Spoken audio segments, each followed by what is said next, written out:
Ladies and gentlemen, fighting out of Las Vegas, Nevada, here is the skill, the highly regarded Devin the Dream Haney. And so, my fellow Americans, ask not what your country can do for you, ask what you can do for your country. And we shall overcome. Impromptu celebrations erupted outside the White House. The very word secrecy is repugnant in a free and open society. And we are, as a people, inherently and historically opposed to secret societies, to secret oaths, and to secret proceedings. For we are opposed around the world by a monolithic and ruthless conspiracy that relies primarily on covert means for expanding its sphere of influence.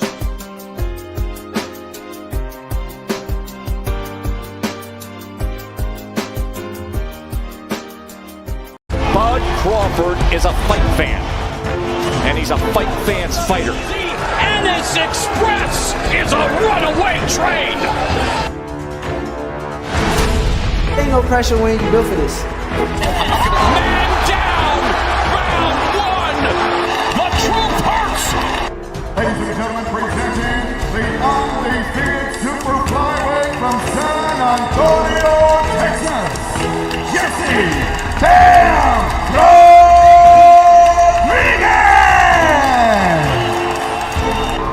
The universally recognized undisputed lightweight champion of the world, Devin the Dream Haney!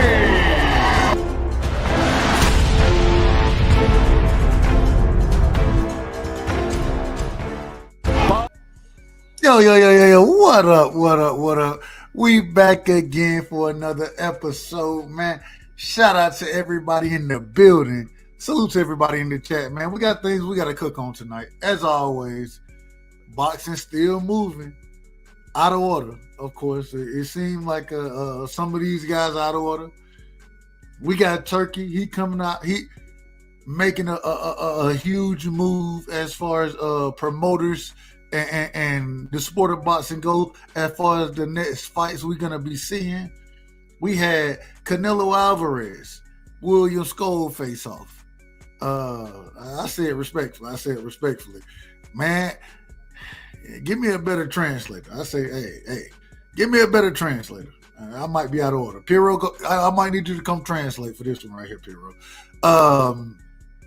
Man, we waiting for a decision. I'm listening to individuals say that, well, we should be more worried about this card getting overturned.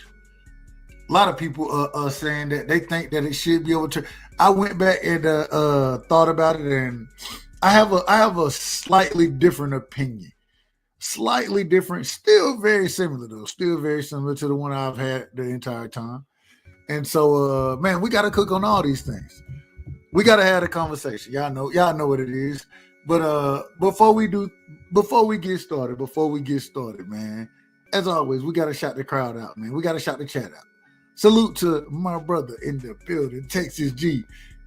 He said, there's a card on now, Dub. You out of order. I missed that card. I apologize. I was missing the card. Shout out to the great ladies of iTalk, man. Y'all make sure y'all go sub to them. Always supporting the channel. And we're going to support them because they do a hell of a job over there, man. If you want to get away and have a little conversation outside of boxing, man, that's where I like to go. And it's always nice to talk to the women. It's always nice to listen to their perspective on life. Respectfully, of course, respectfully. Shout out to my brother Dank Father. Dank said, yeah, we in here, man. Absolutely, family, absolutely. Shout out to my brother Rod Zilla in the building. Salute, Dub. Peace and blessings. I'm ready for the takeover, Turkey and Dana White. Shout out to my brother Rod Zilla in the building. We're gonna cook on that tonight, man. We're gonna talk.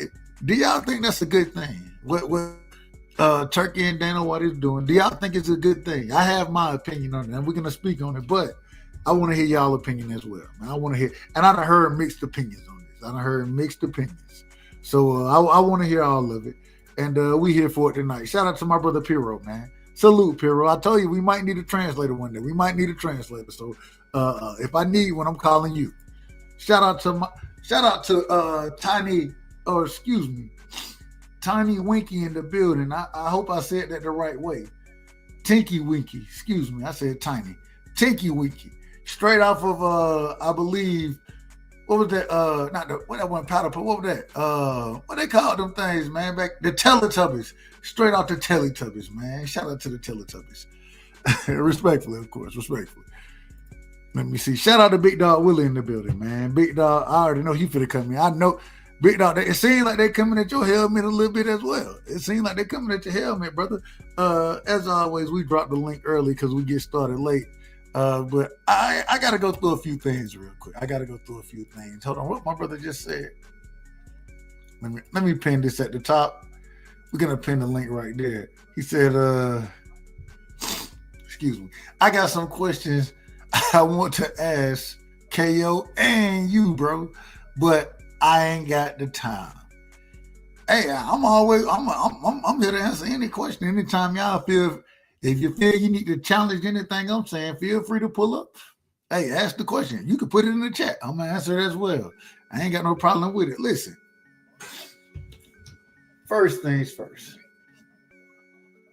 I want to talk about, because we're gonna break this down later. I want to talk about some of the things the WBA said. And shout out to Bella Faith for last night. I thought in her closing statements, she did a hell of a job of bringing out some of the information, I'm going to put it that way, that the WBA said. So we're going to address that. Hopefully the sis can come on and cook on it if we get the opportunity. As far as Turkey go, look.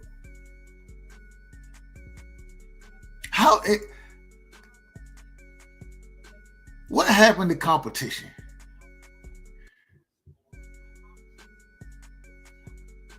This great nation was built off of competition. And now I'm listening to folks say that Turkey them getting into American boxing, right? And I want to go because I went back and I watched the card that or the promo, the event, you know what I'm saying, that Ryan Garcia and Devin and Tio, and I went back and I got a chance to watch that earlier today. And one of the most interesting things that I heard in it, and I'm going to get all the way into Turkey in this situation, but one of the things that I heard these people bring out is, well, even though this is the first situation, right, as far as the time or the Madison Square Garden card, I said Madison Square Garden, excuse me, the Times Square in the middle of Times Square, excuse me, in the Big Apple. This is the first opportunity, but we're looking to make multiple situations like this happen. We want to make multiple situations where, and this is just the first that we're going to be announcing. We're going to have and address those individuals who said, well, all the cards are going to be in Saudi Arabia. Well, the brother came out and said, we're going to have cards, and it's yet to be announced, but we're going to have them in the U.S., right? We're going to have them in Saudi. We're going to have them all over the world. We want to put them at the biggest locations.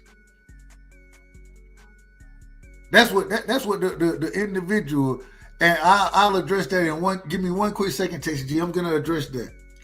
But this is what happened on the card. On the quote unquote promotion of the card that's supposed to happen in Times Square. This is what the individual who was the head speaker in this situation. I believe that they said this brother is a part of Ring Magazine, but I don't know his background, so I don't want to be out of order. I don't want to be too far out of order, but if they looking to make these big fights in the United States, how is that a bad thing? Shout out to my sister Bella in the building, man. Salute. The Queen Bella, man.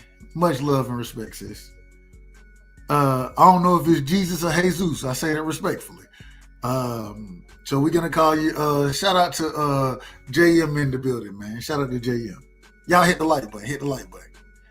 All I'm trying to figure out is if Turkey is so bad, but putting on the card, and now also having the individual who's bringing out and being the quote unquote spokesperson for this card, speaking on the multiple fights that they want to have at large locations in the United States, possibly outside of the United States. How is this bad? I remember when we thought competition made competition raised the standard, right? When you got to compete with an individual, it raises the standard. So when you have an individual like Turkey coming out saying, well, now we're going to work with Dana White, right? And we want to see the best fighting the best. We want to put it on in a certain way where the best is fighting the best. The worst thing that can happen is either promotional companies start to work together in that whole best fighting the best situation, or promotional company have to raise the level of quality that they're going to put up. This is what happens when you have a competition in the open market. They saying, well, we're not going to allow, hey, we ain't worried about individual taking L's. No, damn the L. We want to see all the good guys. You got to work at what we want to reduce. I remember we spoke on there being too many belts in the sport of boxing. I remember having this conversation multiple times. Everybody agreed. It's too many belts in the sport. It's too many belts. Now we have a real way of reducing all these belts. That's what it seems like. That's what it sounds like. Maybe I'm out of order. Maybe, and y'all tell me if I'm out of order. I ain't got no problem with it. Shout out to my brother Prize in the building, man. Salute the Prize fighter in the building. That's my brother right there. Big Dog said promotional companies can form a commission and work together. I ain't got no problem with it. All I'm saying is I've been hearing that this is a bad thing.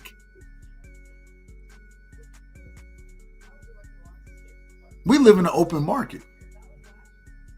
I'm not ashamed to tell you, I'm a capitalist. I am absolutely a capitalist. And I believe that capitalism equals competition, and competition makes everything better. It brings, you got to be that much more better to compete. I ain't got no problem with it. And so now, with the competition that's being brought in this situation, shouldn't that help raise the level of PBC cards as far as the quality? Shouldn't that help raise the level of top ranked cards as far as the quality? Shouldn't that help raise the level of matchroom cards as far as quality? Because the people are going to be looking like, wait a minute, I see what's going on with this one. Y'all ain't giving me none of that. And then we also have, I think people forget, in the past, 2 years, we done watched these promotional companies, Top Rank being one, no longer seems to no longer have a deal with ESPN. We watched PBC lose their deal with Fox first, then end up ultimately losing the deal with Showtime. Now over with Amazon Prime. I think that's a good deal. I ain't got no problem with that. They ain't getting a lot of fight day shit. You know, they ain't putting on huge cards yet. But what? And I appreciated the Tank card. I ain't had no problem with that card. I thought that was a good card, right? The David Benavidez versus Morrell card. I ain't had no problem with it. I thought it was a little top heavy, but I ain't had no problem overall with that card. That's 2 cards. What's the big card that Top Rank done put on for us?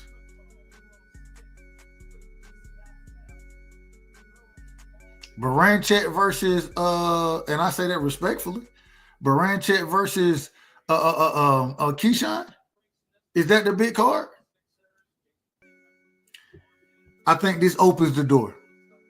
It forces individuals to be held accountable. And if you're not putting on the big cards, then go make your money over here and you can be fighting the best. That's what we want to see. Somebody tell me how that don't make sense. I don't understand any of the criticism. I don't understand it. To shrink the belts instead of having everybody be a damn champion. To have 4 champions. Y'all always talk about casual fighters not understanding the sport. The reason they don't understand the sport a lot of times because you have, well, who the champion? Well, you got 4 champions right now, right? You got 4 of them. Hold on, they all champions? Yeah. Right now they all champions. They fighting each other? No, they ain't gonna fight each other. Not yet. Sooner they gonna fight each other eventually. Eventually they're going to. When they gonna fight each other? Well, we gotta wait and see. Huh? But they the only champion. How about we just eliminate all that and take it back to there being 1 champion in a division? This is what these people are talking about. I don't see no problem with it. I don't see no problem with it whatsoever. I gotta move forward. I gotta talk about this real quick. I'm hearing a lot of conversations still going on about the overturning of the fight, Lamont Roach versus Tank. Waiting on a decision from possibly what the New York Athletic Commission is going to end up saying overall. Who cares? I don't really care. I ain't gonna lie to you. I've been thinking about it, and even last night, I ain't gonna lie, I was a tad bit tired last night, but I don't mind the draw. I think it comes down to the referee. It comes down to the referee, in my opinion. And at the end of the day, I don't think. I wish they would have challenged it. I wish that decision would have been made expeditiously, as T.I. would say. But they weren't. That ain't how things happen.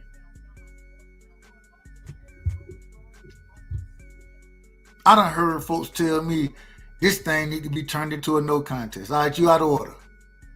Ain't no way this can be made a no contest because we already seen the fight happen. It would a no contest implies that an individual did something nefarious.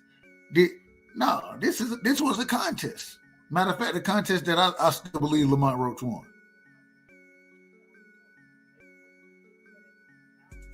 I don't think they need to overturn it. I thought about the one thing I could see. If you want to tell me the DQ is necessary, I can see that. I can see you saying the DQ is necessary. You know what I'm saying? And that goes into that overturning. But I was looking today. I'm not gonna lie, and I've been looking to see when a loss has been overturned to a DQ. I haven't been able to find a precedent. I would ask y'all, and I always tell y'all, I'm not always. I might be wrong on this one. Shout out to Kenny Porter right hand. Shout out to my brother D Ray in the building, man. Salute to my brother BVO in the building. Salute, family. I'm not saying that I'm right about this. I'm saying I wasn't able to find a precedent. I've never seen a situation where, and I do think this is to the extreme because when you have a knee, right, you also turn your back on the referee and go to your corner and then make contact with your trainer. I understand what people are saying. There are 3 levels of egregiousness that took place. I understand it. It goes on to the ref, though. These refs are trained accordingly. And it goes on to the individual who didn't allow because that should have been a replay. At least at worst, there should have been a replay in that situation. At worst. We didn't get any of these things. So I can't blame the fighter, right? But at the same time, I can say that regardless, something was out of order right there. We got my OG in the building, man. We got the OG, man. My uncle, my big uncle, man. Shelton Moore is in the building. Uncle Shelton, welcome to the show, my brother. What's up with you, Dub? What's happening, man? Man, hey, look, they see, man, I see that folks up in them arms about this non-disqualification, the ninth round they up in arms about it still. A week later, not quite, but close. Right. Why? Why are they up in arms about it? I mean, we've seen missed calls before. The people who should be up in arms should be the New York State Athletic Commission because their ref screwed up. It was out of order. He screwed up. That was a knockdown. Anything that touches the WBA rules state, anything that touches the canvas besides the soles of your feet is considered a knockdown. I heard the WBA president or the former, I believe it was the former New York Athletic Commission come out and speak on that. I want to ask you this. In your opinion, with how everything is kind of playing out right now, should the call be overturned? And if it should be, what should be overturned to? Or do you think they should just let it remain in the draw? No, we don't. You don't want to take everything to court. This now boxing is turning into instant replay in the NFL or in basketball. We don't need all that. Look, it's a draw. Missed call by the ref. Suck it up. Everybody got paid. Run it back. That's it. That's all I want to hear. Run it back. Shout out to the CEO of Out of Order Promotions, man. My brother, welcome to the show. First things first. What up, Shelton? Furrow, what's up, baby? Hey, long time no talk, brother. I saw you on the panel, man. I'm like, let me hop out real quick. I'm at dinner real quick. Say what up. What's going on, man? You know, I had some real life shit going on. You know, I had to get my life in order. But I'm back. All good, Shelton. All good, brother. I'm glad that you got, everything in order. I hope that everything's cool and, Yeah, things are great now. Things are looking splendid. But yeah, man, aren't you tired of all this, Puro? I mean, okay, the dude took a knee. The dude lost the fight. They didn't call it that way. Mm-hmm. It was a draw. I was happy with that. I'm happy they didn't rob Roach. It was a draw. Run it back. Run it back. That's it. But some would argue that a draw was a robbery for Roach. How? I mean, it was a good fight. It was a good fight. It was a close fight. Could have went either way if he got a draw out of it. Now he gets another fight. He gets a bigger bag. Just run it back. Just run it back. All right, we're going to pass it around. Same question. Piro, go ahead. Yeah, no, but see that's too sensible of a boxing take though, Shelton. We on YouTube. Like here it's gotta be what's the word? What's the phrase I'm looking for? It's gotta egregious. Be egregious, or it's gotta be like the Chicken Little, the sky is falling. You get what I'm saying? Me personally, I thought Lamont Roach, and I'm a big Tank fan. I thought Lamont Roach won clearly. Right. But the fight was close. In terms of overturning the fight, Dub, like literally, like no cap. Like I think it sets a horrible precedent to overturn a boxing referee's call, because that's how it works. Like the ref is a sole arbiter. Like, do they get it wrong? Yeah, and I've seen them get it wrong over the years. Bunch of time, more egregious than Willits. Willits is what he did. You get what I'm saying? Yeah. So at the end of the day, like literally, once you start overturning calls on a referee that like literally he went by the rules, in my opinion, just because some people on the internet or just like public I would say what's the ignorant public opinion, like what we doing here? That's my take. Yeah. Well, real quick, I wanna bring everybody in the right way. D-Ray, welcome to the show, my brother. Go ahead. You heard what the people say. I still say, and I think that if anything should happen, first things first, I agree that, like I said, overall, I still think it should be a draw. I do think that it was egregious mistakes made.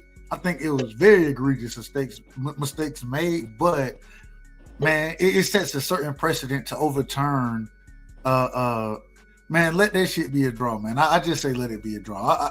I don't want no wild precedents being set on a referee mistake, if that makes sense. And hell, as in any sport, I watched, and I say it respectfully. I know it's a little different, but I watched who was Galarraga. That man had a perfect game going, and who was it? What was the damn ref name? Joyce or something? I can't remember the ref name or the umpire time. An egregious call, but at the end of the day, it was the call that was made. He was wrong. He was absolutely wrong, but it didn't change the result as far as that man getting a perfect game. So I just say, man, let it ride. But D-Ray, man, welcome to the show, my brother. What's your thoughts on that? Thank you. It's 2025, man. It ain't 1905, bro. Stop the cap. Listen, Tank is too big to fail, like the Banks was. So now we got to sit up here and bail them out. That's ridiculous, bro. Don't call boxing a sport. Call it a business, and we can keep it moving like that, bro. Amazing. Look, hey, hold on. Roach already beat him, and he could get a draw. So he can't do no better. So it only can be worse for him, bro. There you go. There you go. I'm going to start saying to the people, hey, y'all subscribe to Dub, bro. Check him out. Hit the Cash App. Do all that good stuff. Now, as I was saying, Tank is too big to fail, right? The business of boxing is too big to fail because they all are getting their pockets fattened by all the people that are saying, don't hold them accountable. Are you guys, man, listen, bro. This dude could have had smelling salt. He could have had the clear, the cream. Who know what he had in that towel? All I know is once they touched him with the towel, he came out like a madman. Come on, man. Who mixed it up? He cheated with the towel. He cheated with the towel. Hey, that is a disqualifying offense. If anybody on this panel tell you that it's not, don't believe what they say, bro. Now, they can have their opinion and they can say, let Tank slide. I tell you this, though, if it was my fighter that y'all trying to do that against, bro. And now look, bro. People, actually, not everybody bet on Tank, bro. Some people was gonna make some good money off that fight, bro. You know, now salute to whoever put a draw in, because I don't know who was gonna predict that, man. But I'll go ahead and yield, man, so we can get back in order on the show, man. But I thank you, man. We got my brother Cash Crypto in the building, man. Cash, man, give me your opening statements, man. You done heard what everybody done said. I know you ain't gonna be long-winded, but give me your opening statements, Cash. I might be a little long-winded because I haven't got to get on the last few days because I have my little dude. I don't got him right now. So I'm gonna give my opinions on what I've been hearing. You know, any other sport, they got breakdowns on every single thing that can happen in that game, and they got a extravagant bunch of words to describe every little fucking thing. That way there's no confusion. You know what I mean? But boxing, they got these rules, and it comes with some gray area. And I wouldn't agree if anybody would to say it got this gray area. You know what I mean? But if you actually care this much like you're pretending to, then why haven't you ever done the minimum and sent a letter to one of these commissions or one of these powers that be before this fight ever took place? Because this ain't the first time we've had human error or obvious rule breaking. And so to me, it seems like an obvious example of selective outrage for some people. I mean, because like I've heard, like where was outrage for Zab Judah? Where's the outrage for David Avanesian? We heard a bunch of Bud Crawford fans get on here and make a bunch of excuses about this nigga's gloves busting, and I heard some of them say, I trust the refs and I trust the commissions and I trust it. Well, why is it different now? It's different now because you have hate for Tank. It's another obvious example of selective outrage. I feel like for those of you that don't have this energy, this fake outrage when it's your fighter that you like to coddle, breaking an obvious rule or being involved with an obvious, clear violation of a rule, you just seem kind of phony. It's kind of hypocritical. And all this capping like you worried about the integrity of the sport. I mean, it's funny when it's only a fighter that you don't like. All of a sudden, you got this integrity. Like, I feel like, shit, you don't really have integrity, so why should you be worried about the integrity of the sport, man? You know, you listen to people long enough, you pick up on the arguments, you pick up on the people they argue for, you pick up on the people that defend, you pick up on the people that they can't stand and they got nothing good to say about it, unless it's something superficial, what it seems like to me. You pick up on the reality that some of these super fans will bend. They'll literally bend reality because they don't want to admit that their fighter did anything wrong. They has any wrongdoing. You know what I mean? I feel like keeping it real, it don't cost no fucking money. You know what I mean? It'll keep you from looking like a jackass a lot of the times. You know, I'll leave it right there. Shit, I ain't mad at you.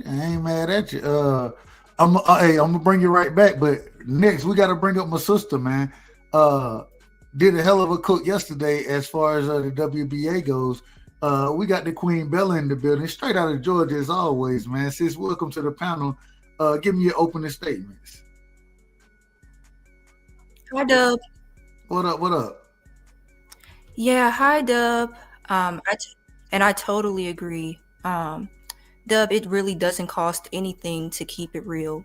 That's why, I'm not really shocked that Tank fans trying to coddle him after that performance, that it was clearly a lackluster performance, which we all saw. We all saw what happened in the 9th round. We all saw a really good Lamont Roach who had a great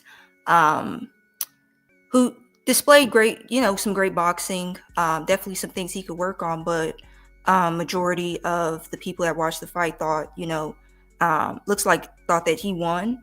But again, it was a close fight. It was a good fight. However, with the whole thing about the overturning, right? Do I think it should be overturned? For what occurred, and what the rules are for the New York State Athletic Commission, I think it can be overturned. Will it be overturned? I'm gonna lean no. Should it probably be overturned? Yes. I don't believe it will be, just because of the WBA's the New York State Athletic Commission's relationship with the PBC. I just don't think they're going to overturn it. But I think that there are a few things that have been said regarding other people's favorite fighters. Whenever we bring up this topic, for some reason, Tank fans decide to deflect to what we say. We all saw what happened on Saturday, and this is the topic for the week. That was the big fight that occurred on March 1st. So, of course, this is the week that we're talking about it, and now everybody just hates Tank. That's not the case. Lamont Roach was the 4th option, and you got a gift draw against a guy who was the 4th option and a 9-1 underdog, but you did all of that talking. So, that's kind of that on that. I'm looking forward. You could clearly see that in the first fight that Tank gave Lamont Roach his respect. So you could see Lamont Roach is very sharp. And then, hey, Dub, did you want me to maybe elaborate on the WBA stuff now? Please. Oh, okay. Can you hear me? So where am I at? Okay, so on March 5th, it appeared that the WBA was kind of revealing their take regarding the Steve Willis's decision to not finish that standing 8 count after Tank Davis took a knee. So there was an article posted on the WBA's site written by Jesus Kova. It was actually removed some hours later. But anyway, the article made it seem like the WBA was actually in favor of Steve Willis's decision to not count the knockdown, but not count it as a knockdown that occurred in the Tank Roach fight. So, like, I'll just read a little bit of it. It says, from our perspective, and this is Jesus Kova, by the way, from our perspective, Willis's decision was not unreasonable or unjustifiable. He ruled in real time that Davis had not been struck by a punch before going down, and therefore no knockdown should be recorded. Judges, by regulation, must follow the referee's rulings. They do not have the authority to override his decisions on knockdowns. And the article goes a bit further. Now, the WBA president, Mendoza, he made it clear that what the article on the website doesn't actually reflect the WBA stance. So, you know, from the WBA boxing Twitter page, they said, we would like to clarify that the opinions and comments expressed in this article are the sole responsibility of the author.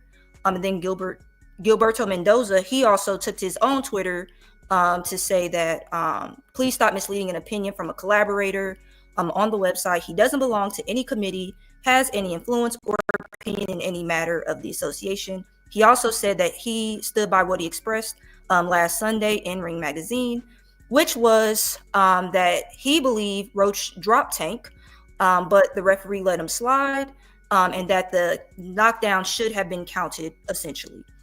And so, of course, on behalf of Roach, ProBox TV's founder Gary Jonas filed an official appeal letter to the New York State Athletic Commission, asking that it rule Roach to be the winner based on the multiple opportunities Steve Willis had to overturn it.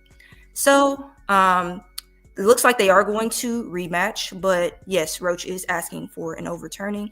I'm not sure why that's considered to be soft or considered to be crazy, because I believe Lomachenko also petitioned to get that Devin Haney fight overturned. Overturned, yes. Yeah, so, and there wasn't all this outrage about that petition, but for some reason, and he also petitioned, I believe, for a rematch. That was done to force the rematch for that fight. But yeah, Roach definitely believes he was robbed, and there's definitely some standing. So the founder of ProBox wrote that letter on behalf of, or got an attorney to write that letter to the New York State Athletic Commission on behalf of Lamont Roach. Amazing. Now I appreciate that information right there, Bella. And I'm glad you put that out there. I thought you did a hell of a job last night, but I wanted to get it in its entirety. You know what I'm saying? And let everybody respond accordingly. I'm bringing you right back. I want to get my brothers in here real quick. We got Randy Smith, man. One of the great brothers, man. And y'all make sure y'all go sub to Randy channel. You know what I'm saying? He do a hell of a job over there. Randy, man, welcome to the show. Same question, man. You hear what's going on? You heard the information that Bella just gave out. You heard how my brother Cash looked at it. D. Ray, Sheldon. Give me your opening statements, man. What's your thoughts on this overturnment? Should it be overturned? How should all this, in your opinion, how should it play out? I definitely think it should be overturned, man. Well, first of all, let me give honor to you for even having me up, man. Because it's your show. Respect to your house. I think it definitely should be overturned because of the fact that we got people. Well, first of all, a lot of the time these incidents happen, there is outrage, but the only difference is the people that it's happening to don't have the notoriety in the status that a Tank Davis have. So that's why it's a lot of light being shined on this, and that's why they're making such a big deal out of it. But I think it should be overturned because of the fact that you're playing with two people's career. If this man win, he went in there to do his job. He did his job. He did it properly, and he did it to the best of his ability. And you robbed him.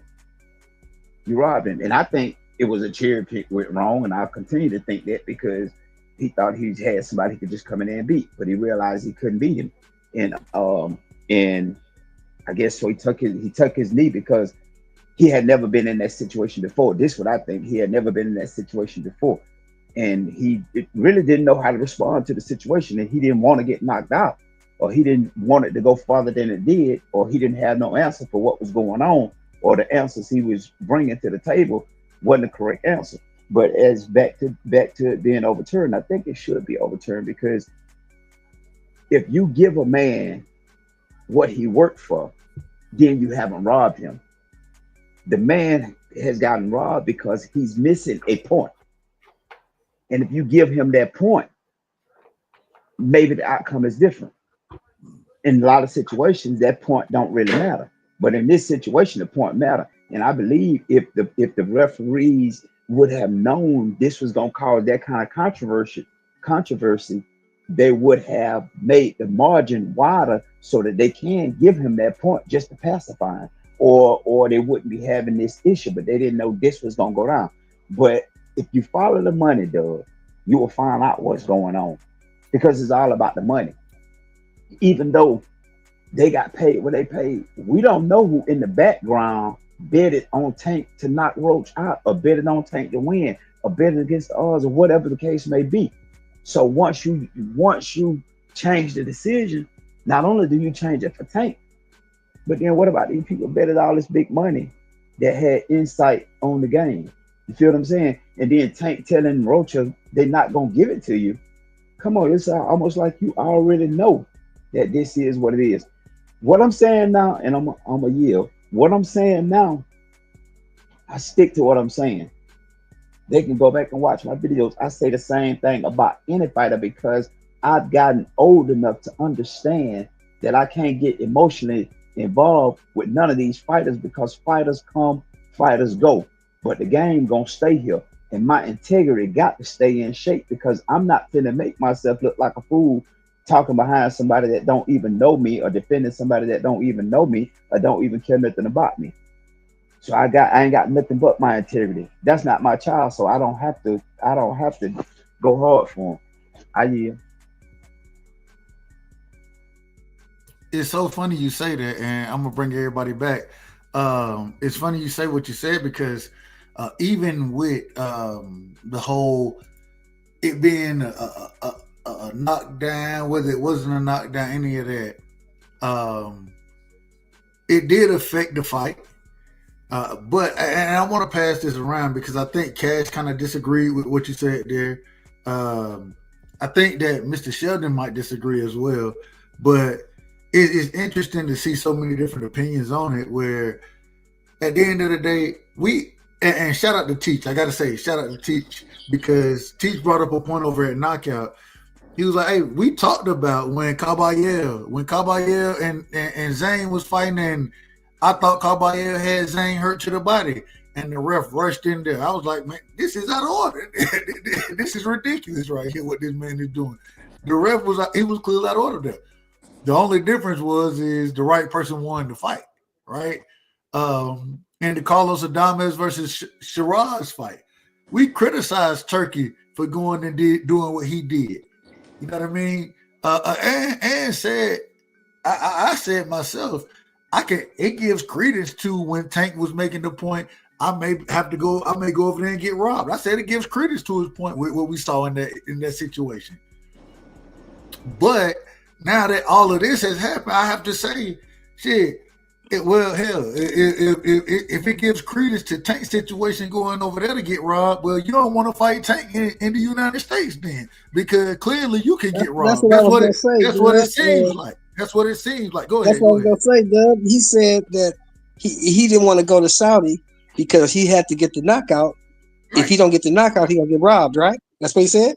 That's what he said. Okay, well, you fought Lamont Roach in New York and you didn't get the knockout.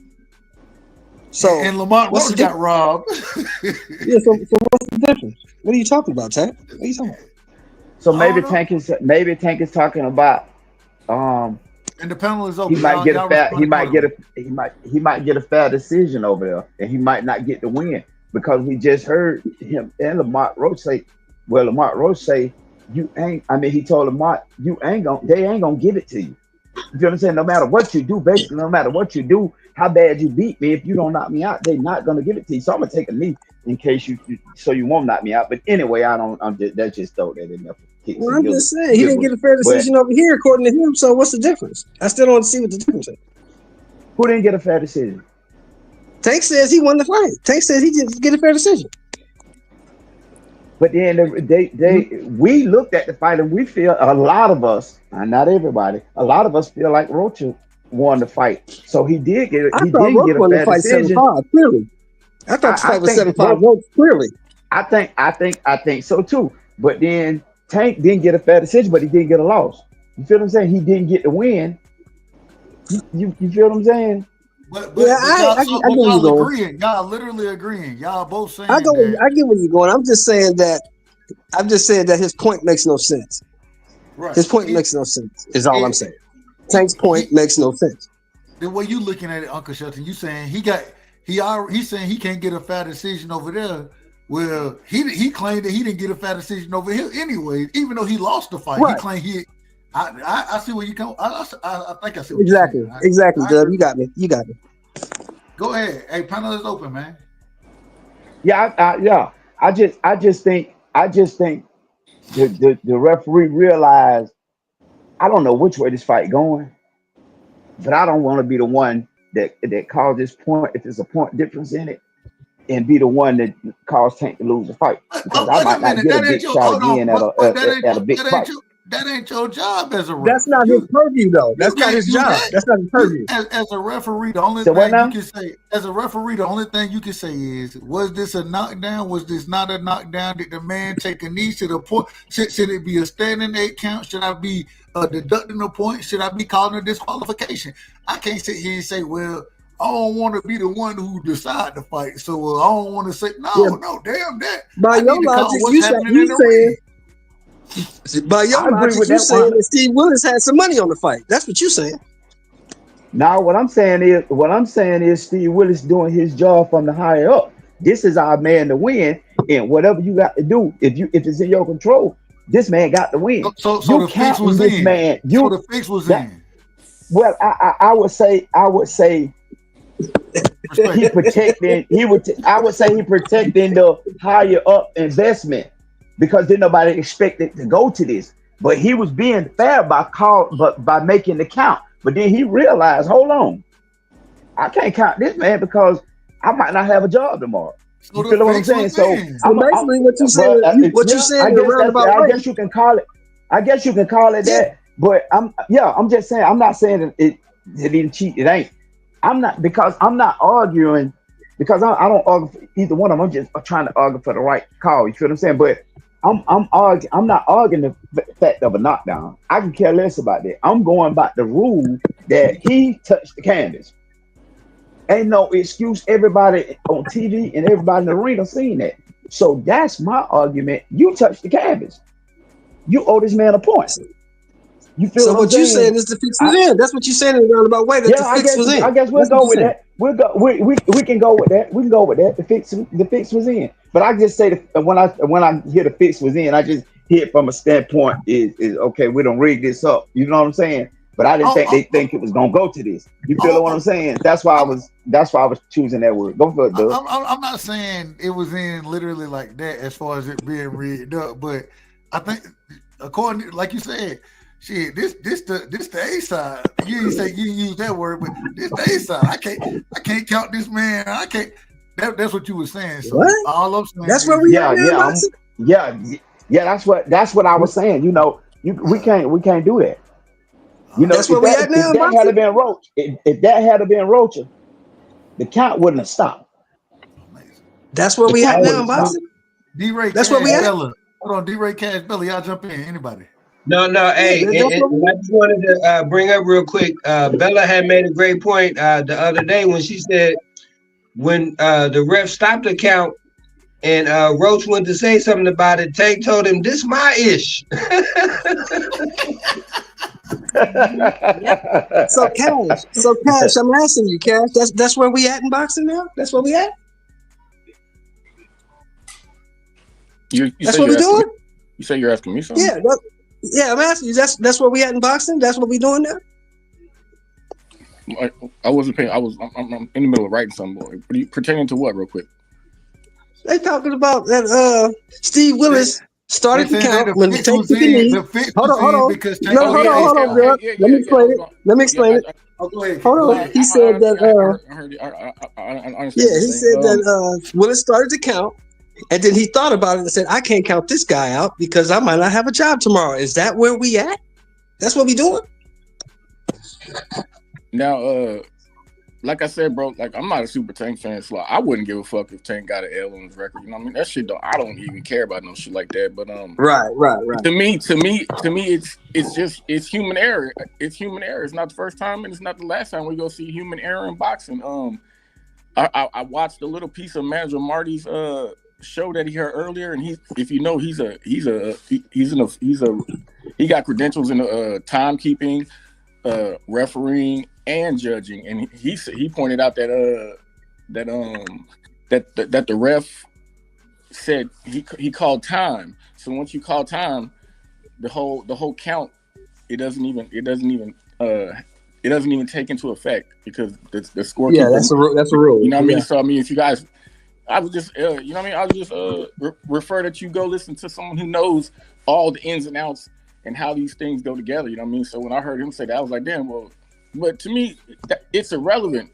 I only feel like it was a blown call. I mean, that's my whole thought on the whole thing. It's just a blown call. Whether Tank gets an L or a draw or a no contest, man, that's Tank's record. That ain't for me to worry about. You know what I mean? I'm not a super fan of none of these fighters. And then, you know, I'm gonna respond to some this whole Tank fans are deflecting, like, man, some of us aren't super fans of fighters like some of y'all, you know what I mean? So you're pretty much projecting because you know yourself that you sat here and defended this whole situation with Bud Crawford and his exploding gloves and how the commissions and the refs treated that situation. So, like, don't have a different energy than you had for that situation because some of you Bud fans didn't even know that David Dicision was took that shit to the courts, took the commissions to the courts and shit. Like, you care about this situation, you pretend to care about this situation so much because it's somebody you don't like, but you don't give a fuck about David Dicision. Like,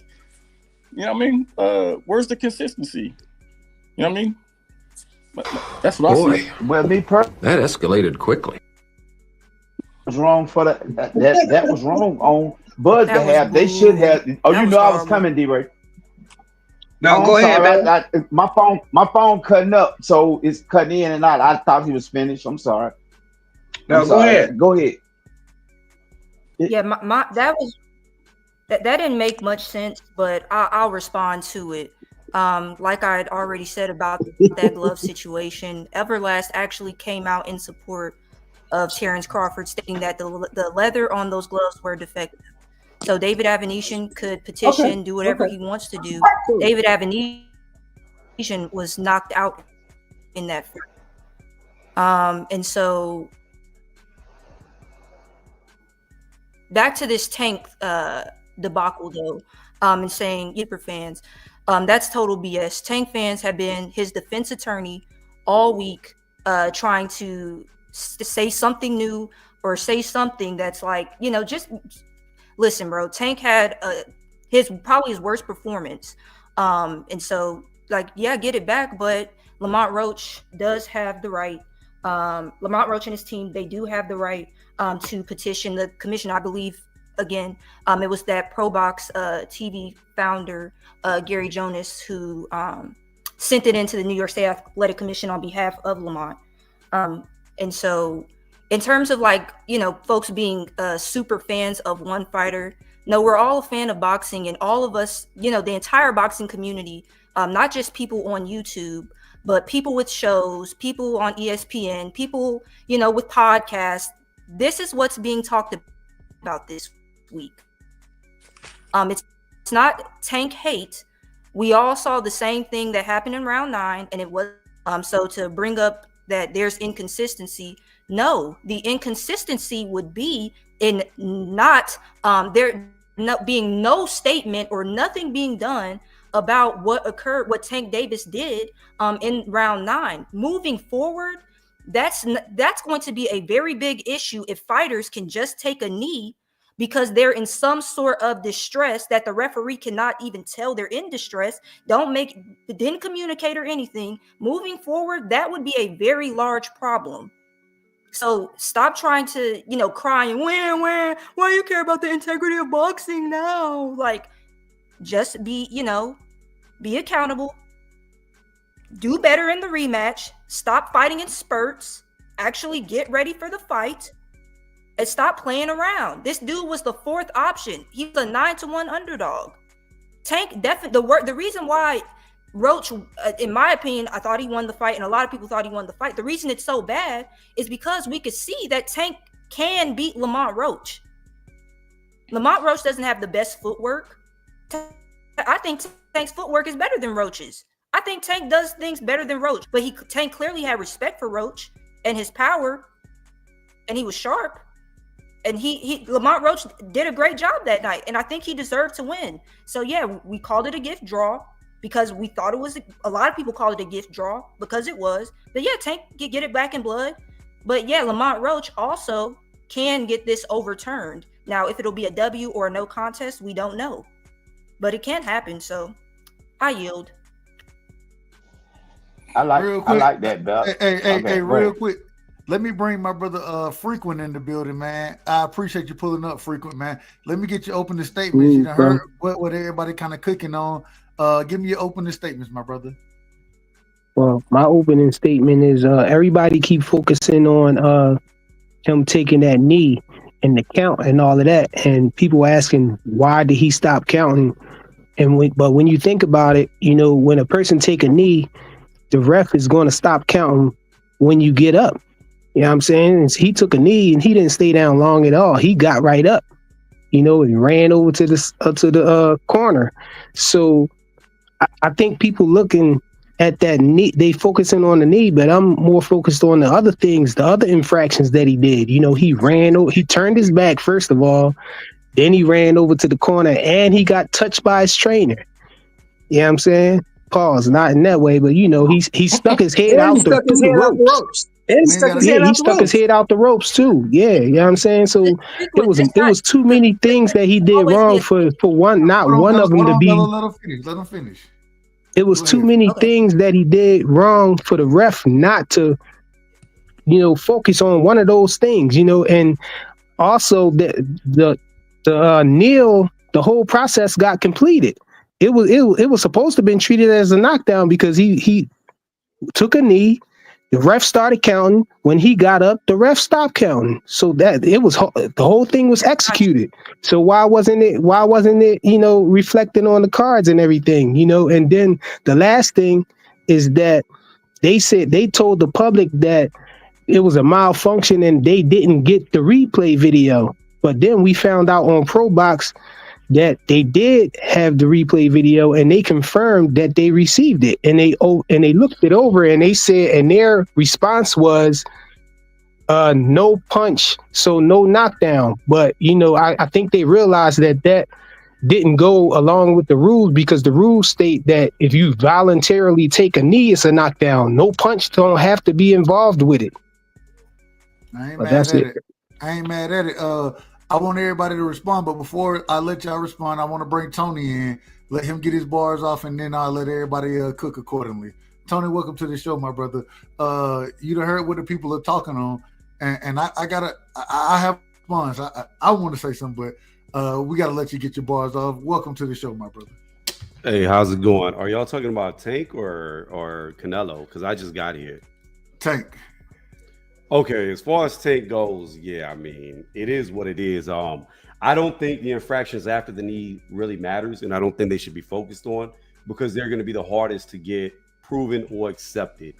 It'd be very hard to get a fighter disqualified for corner helping after the fact, and it's really irrelevant to the fight, because if the knee counts, the loss happens. Why get a DQ when you could just get the loss off the knee? So it's kind of irrelevant what he did after the kneeling. As far as the kneeling goes, replays are only used when something is in question. There is no question that he took a knee, because everybody saw him take a knee. The referee saw him take a knee. As Frequency said, the ref started counting. So the ref was aware that he took a knee. This wasn't one of them things where did he trip over a foot? Was there any confusion? No, he received a jab to the face. He backed up and then he took a knee. So even if you try to say there was no punch landed, at first, whenever I did my reaction video, I didn't really know what was going on because I was like, I don't know if he got hurt. I don't know. But then whenever I watched it back, sure enough, right before he backs up, he got hit in his face. So he definitely got hit by a punch before he took the knee, without a doubt. In the moment, I was confused. Right after the fight, I was still even more confused about the towel. But he did get hit. He did take a knee almost immediately after being jabbed in the face. And it looked like the jab landed on his eye, furthermore, from the replay. So I don't think a replay is even needed for that knee. I think that's just ridiculous in itself. Everybody failed.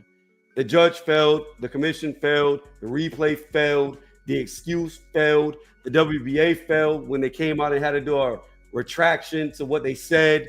So it's just been a failure all the way around. Now, will it get overturned? I don't know. My whole thing about this is, in my opinion, Tank fans are delusional. They can all admit that they thought Tank lost the fight, but when it actually comes to Tank losing the fight, they're all against it, which makes no sense. How are you going to say the wrong man won? Because in a sense, this draw was a victory for Tank. He got to keep his belt. He didn't get his first loss, so it was a victory for Tank. You could say the wrong decision happened, the wrong man won, but yet when it comes down time to reverse the decision, it's like, oh, no. We shouldn't do that, even though we agree that Tank lost the fight, which makes no sense. So at the end of the day, I'm on edge here. At the end of the day, the problem with boxing is there's too many people who idolize these human beings as if they're immortal gods and infallible, and they can't get past their own bias to call it fairly. And the fair decision is Lamont Roach won due to a poor decision by Tank. Whether he was hurt or not, he took a knee in the story. Incredible. Hey, man, we got my brother in the building, man. Pay. I ain't gonna give you that great. Go ahead. I already hear you ready to cook. No personal attacks, brother. No personal attacks. I ain't gonna say nothing, bro. It is what it is. I mean, I can't argue with that man's opinion. What's your thoughts? Break it down. What's your thoughts, real quick, before we open it back up? I don't feel like it's gonna get overturned just because there was too many blown situations with that situation. So it ain't finna overturn. If I feel like if they ain't overturn the situation with Devin and get him his win back, bro, they ain't finna do that shit, bro. I ain't gonna lie to you. I just think that, man, at this point in time, man, this because it's the referee. I think that at the end of the day, man, that goes into any other sport, and the referee made some egregious decisions in this situation, but we done seen referees make mistakes and egregious decisions other times. I don't know. I think these may be some of the most egregious, or at least ranking in that top 10%, that top percentile of egregiousness. But I will say that I think, man, you got to allow the referees to have some level of discretion. If they wrong, they wrong. Punish them accordingly. I watched Tony Weeks do damn near.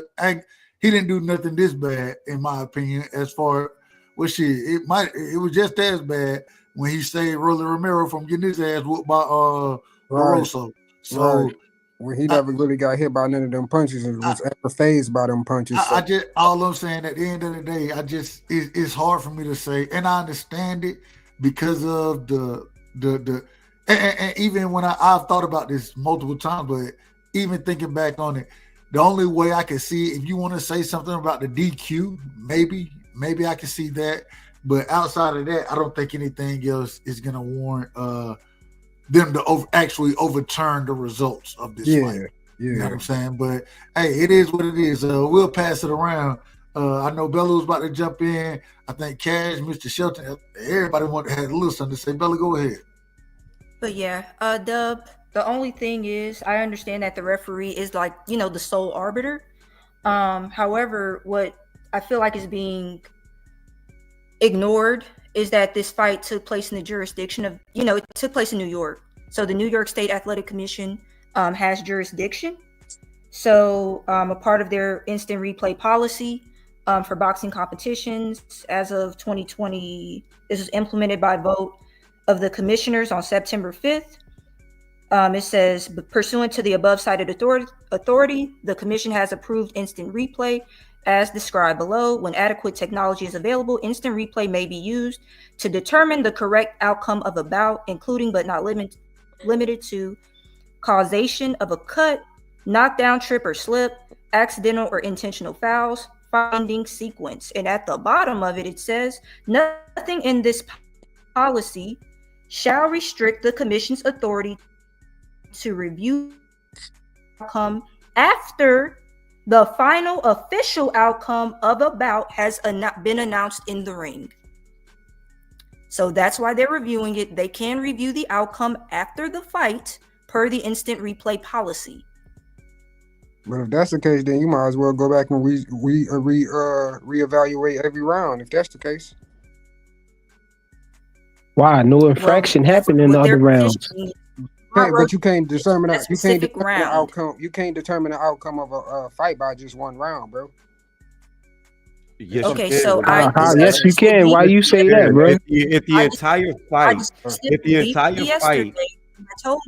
I told D Free that we don't have to make any sort of speculations on the future of the bout when the bout occurred.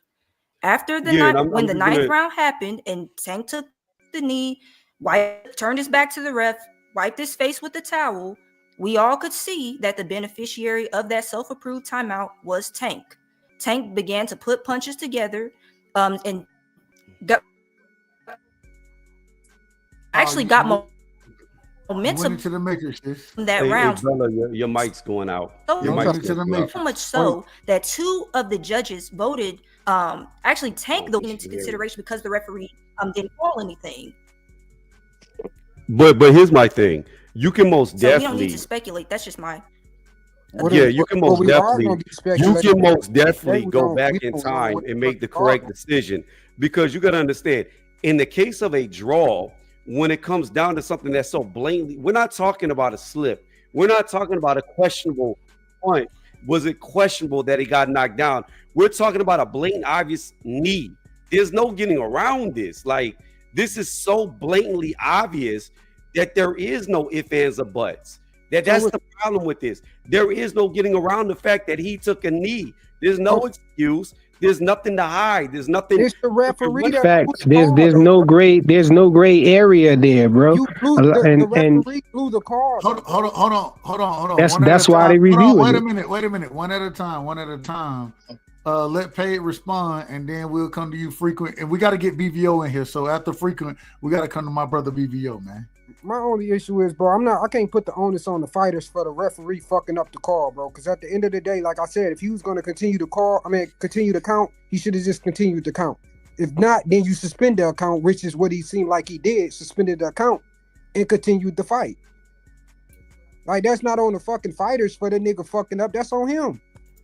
It is. And then the crazy part after that, y'all replayed the situation because everybody was replaying the situation. So what the fuck is taking so long? So I think the Hold on. He said it's on me. Real fast. I just want to say two things real fast. One. Hold on. He said it's on me. You out of order, man. Respectfully, bro. I say respectfully. We're gonna have order over here. I say, you know what it is. Real quick, I gotta get Frequent in here. He was next. Then I gotta bring BVO in. Then we'll come to you, Tony. Go ahead, Frequent. Yeah, I think because of the fact that we have a referee not making a call, that is blatantly obvious, is the reason that I think that they can possibly overturn it. Because they're not pointing at something that they're not looking at something that the fighter did to try to disqualify him. They're looking at something the referee didn't count. But you can see if you watch the fight, you can see that the whole action was executed. Tank took a knee, the ref started counting, Tank got up, and then he stopped counting. That's when you're supposed to stop counting, when the person get up. So it was clearly a knockdown, but it wasn't counted. So I think they could possibly look at that and say, oh yeah, there was definitely a knockdown. The referee did all the things you're supposed to do when it's a knockdown. He made Lamont Roach get in the neutral corner.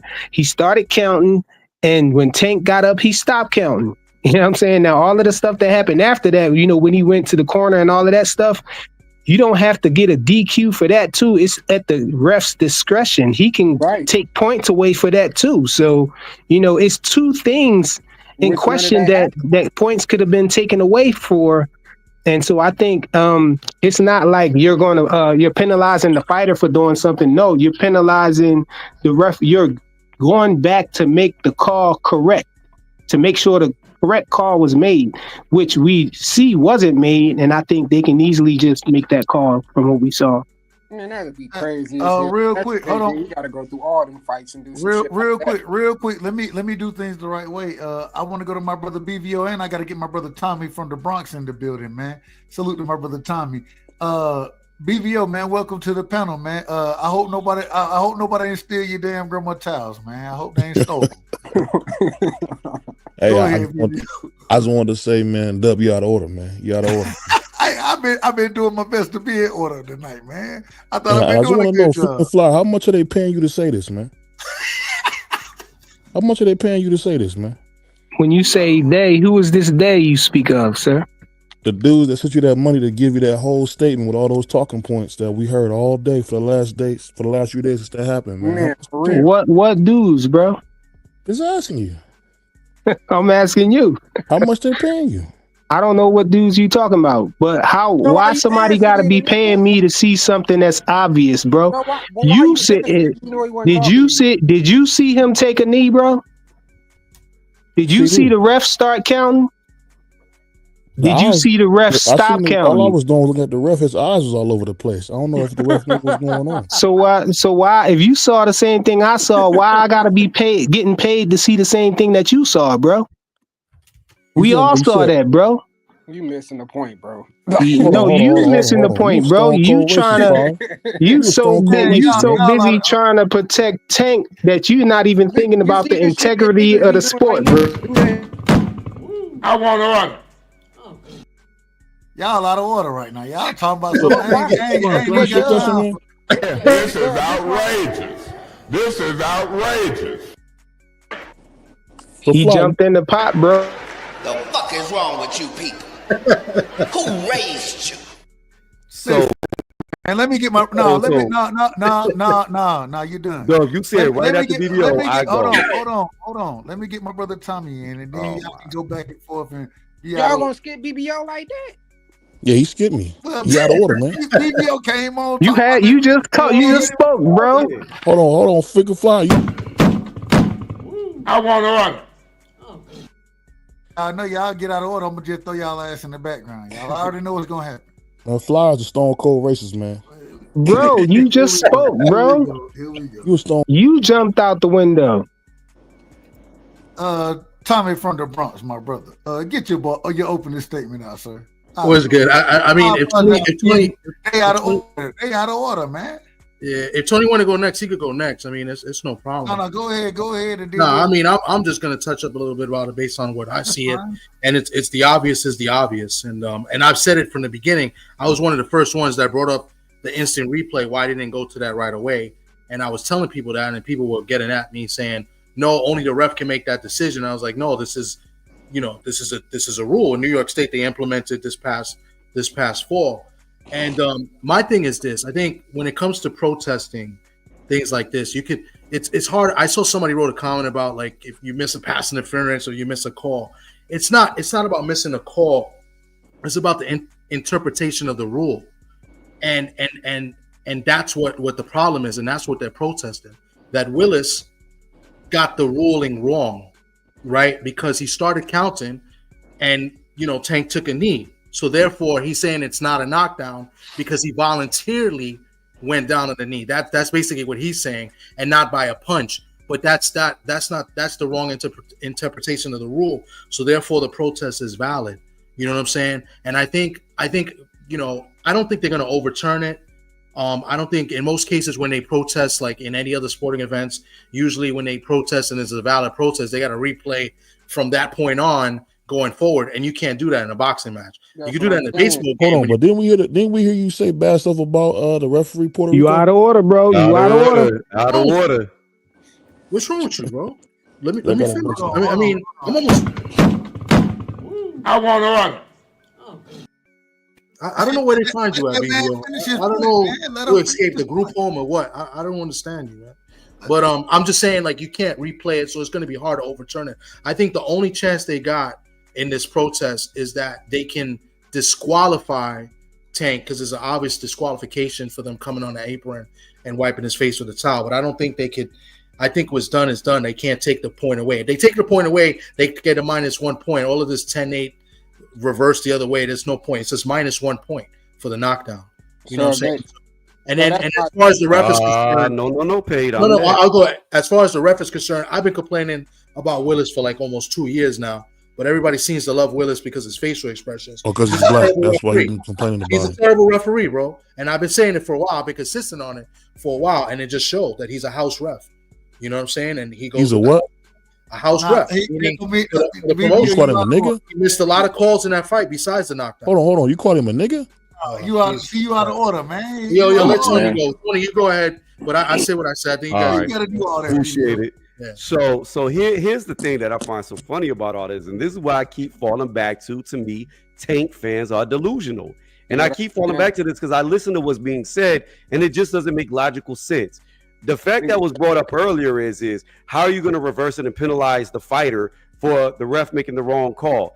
No. The fighter penalized himself by taking a knee. Nobody told Tank to take a knee. Nobody made Tank take a knee except for that jab that landed on his eye before he took the knee. So that's on the fighter. If you make a mistake, if Tank really thought he could take a knee, which you can't, that's on him. That's a fatal flaw. That's a fatal error that cost him the match. Cool. So at the end of the day, it's not that they're shifting the blame from whomever to the fighter. It's the fighter's fault to begin with because he should have never been on his knee.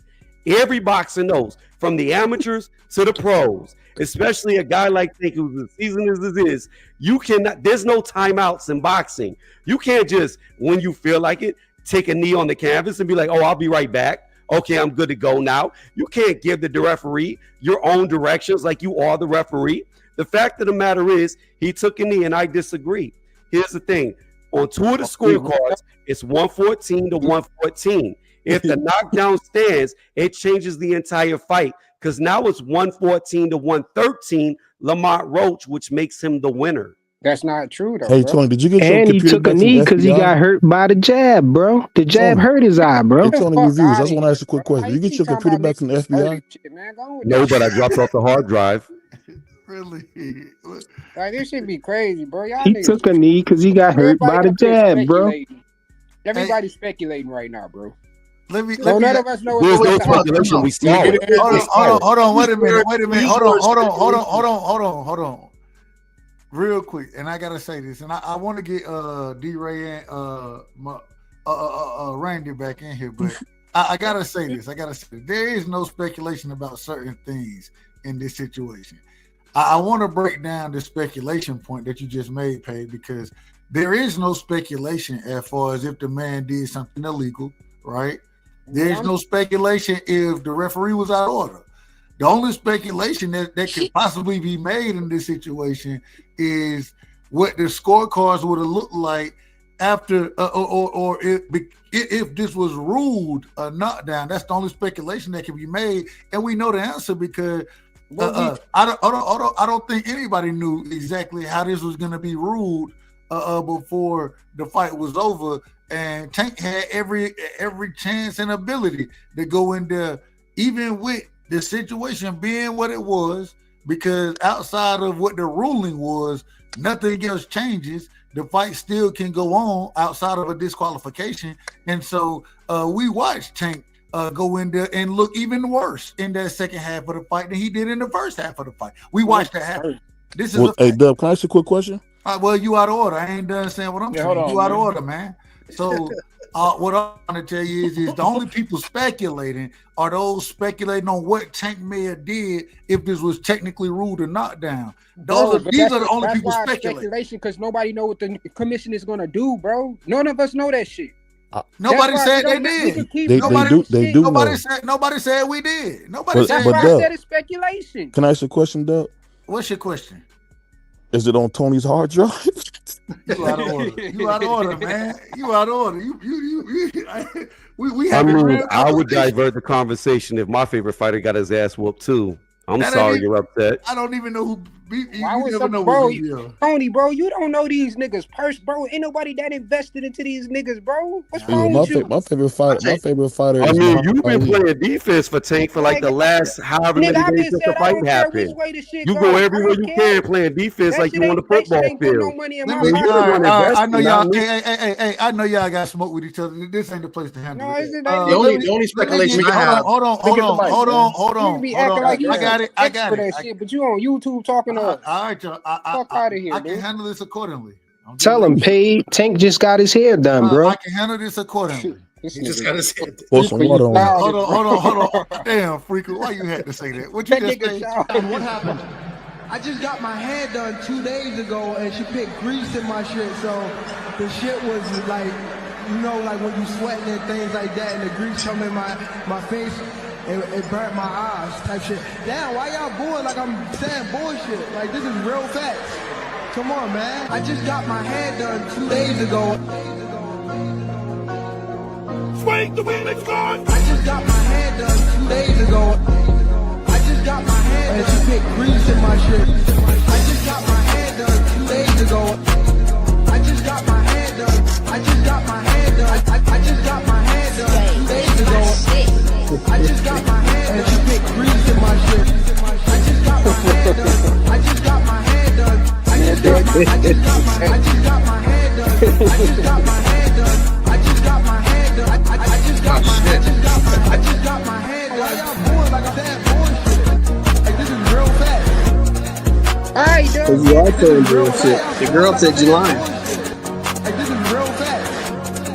It burnt my eyes. Like, this is real facts. I just got my hair done 2 days ago. It burnt my eye. I just got my hair done. I just got my hair done. I just got my hair done 2 days ago. All right, my bad. Hey, listen, now y'all go ahead. Y'all got a minute. The girl says you full of shit, though. She came out and said you full of shit. I didn't put that much grease in your hair, so stop lying. That's what the girl said. Oh, Uncle Sheldon, what's up, man? Hold on. So this man What's became up, with me. Man, y'all out of order. Y'all out of order. My man, Uncle Sheldon in the house. I want Yeah, the girl said he's lying, Dub. The girl said he's lying. He didn't use that much grease. The nigga full of shit. That's what the girl who did his hair said. Then she said she used Blue Magic. It's her name, brand. She said, how much fucking grease you think I put in this shit? Come on now. She said I did. Look, she said I did it on Wednesday. I did your hair Wednesday, nigga. This is Saturday. I'm surprised BBL didn't say that she's from the Bronx. Hold on, we gotta move forward. I want to move forward on the topic. Hold on, Doug. You can't move forward until you find out why is the hard drive with the FBI. That nigga's full of shit. He got his ass whooped and he was embarrassed. That's what happened. For real? Oh, man. Now Tank fans want to talk greasy, man.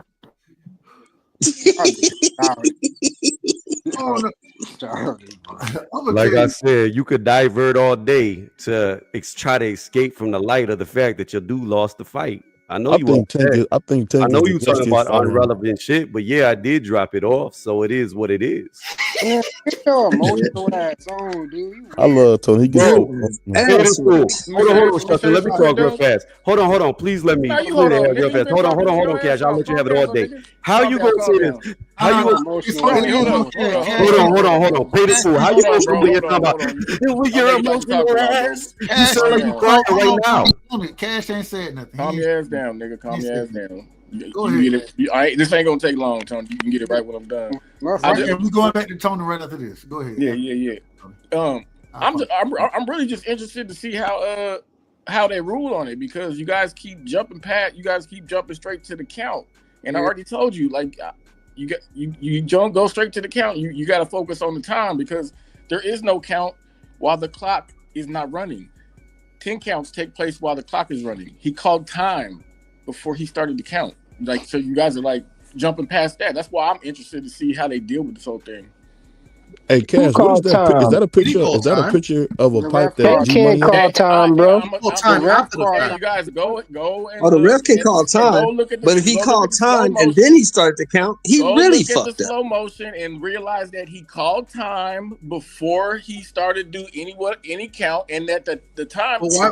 Why would he count? Down, go ahead. Let me get my whole thought out before you get the top. Yo, shout out to Big Supreme. That's the first man to become pregnant. They also got time officials who's going to be counting along with him. That guy wasn't counting. You didn't see nobody counting on the side. So that's yes, it was, bro. He had to pick up his count from the person outside the ring. Hold on. Listen. I try my best to let everybody cook. Y'all couldn't. Yeah, go ahead, Dub. That this man didn't make it. Y'all trying to cut him off. Let the man make his whole. I mean, man, these niggas are F Cash, man. My bad. Bullying is a reflex, bro. F Cash. Emotion is a reflex. Right? Just let the man finish what he's saying. Cash can go to hell, man. BBO, you know man. Yo, BBO's off the hook, bro. Hey, man, I ain't worried about He no about to end up in the damn background like Ben Israel. Keep talking. Go ahead, Cash. Do your thing, man. Speak your piece, bro. No. I was done. I was just saying I'm interested to see how they deal with it. All right, now I'm gonna jump in real fast since it comes to me. Tony All I wanted to say is this is what I don't understand. How is Painted Fool gonna come in here sounding like this? You're so emotional. You sound like you crying when you said it. You the only one upset. What? You're the only one in your feelings. Why do you keep talking to me? You know why you keep talking to me? Because ever since Tank lost, you've been running defense for him. All right, hold on. Hey, you know what? Hold on. You know what? I'm sick of it. And for some reason, hold on. For some reason, I don't know what it is. Every time y'all get around each other, I don't know what it is. Maybe y'all have an affinity for each other. Hurry up and get this shit out. Because hold on. I just want y'all to know, if y'all bring this shit over here again, I'm kicking both y'all ass off the panel immediately. Get this shit out your system, right? Now y'all silent. Hold on. When everybody on the panel, y'all want to talk to each other, but when I put y'all together to have a conversation, y'all ain't got shit to say. I was literally in the middle of talking. All right, then let the shit go. Stop interrupting the damn panel with personal shit. Bro, I never said nothing personal about this man, bro. I don't know him and I don't care to know the nigga.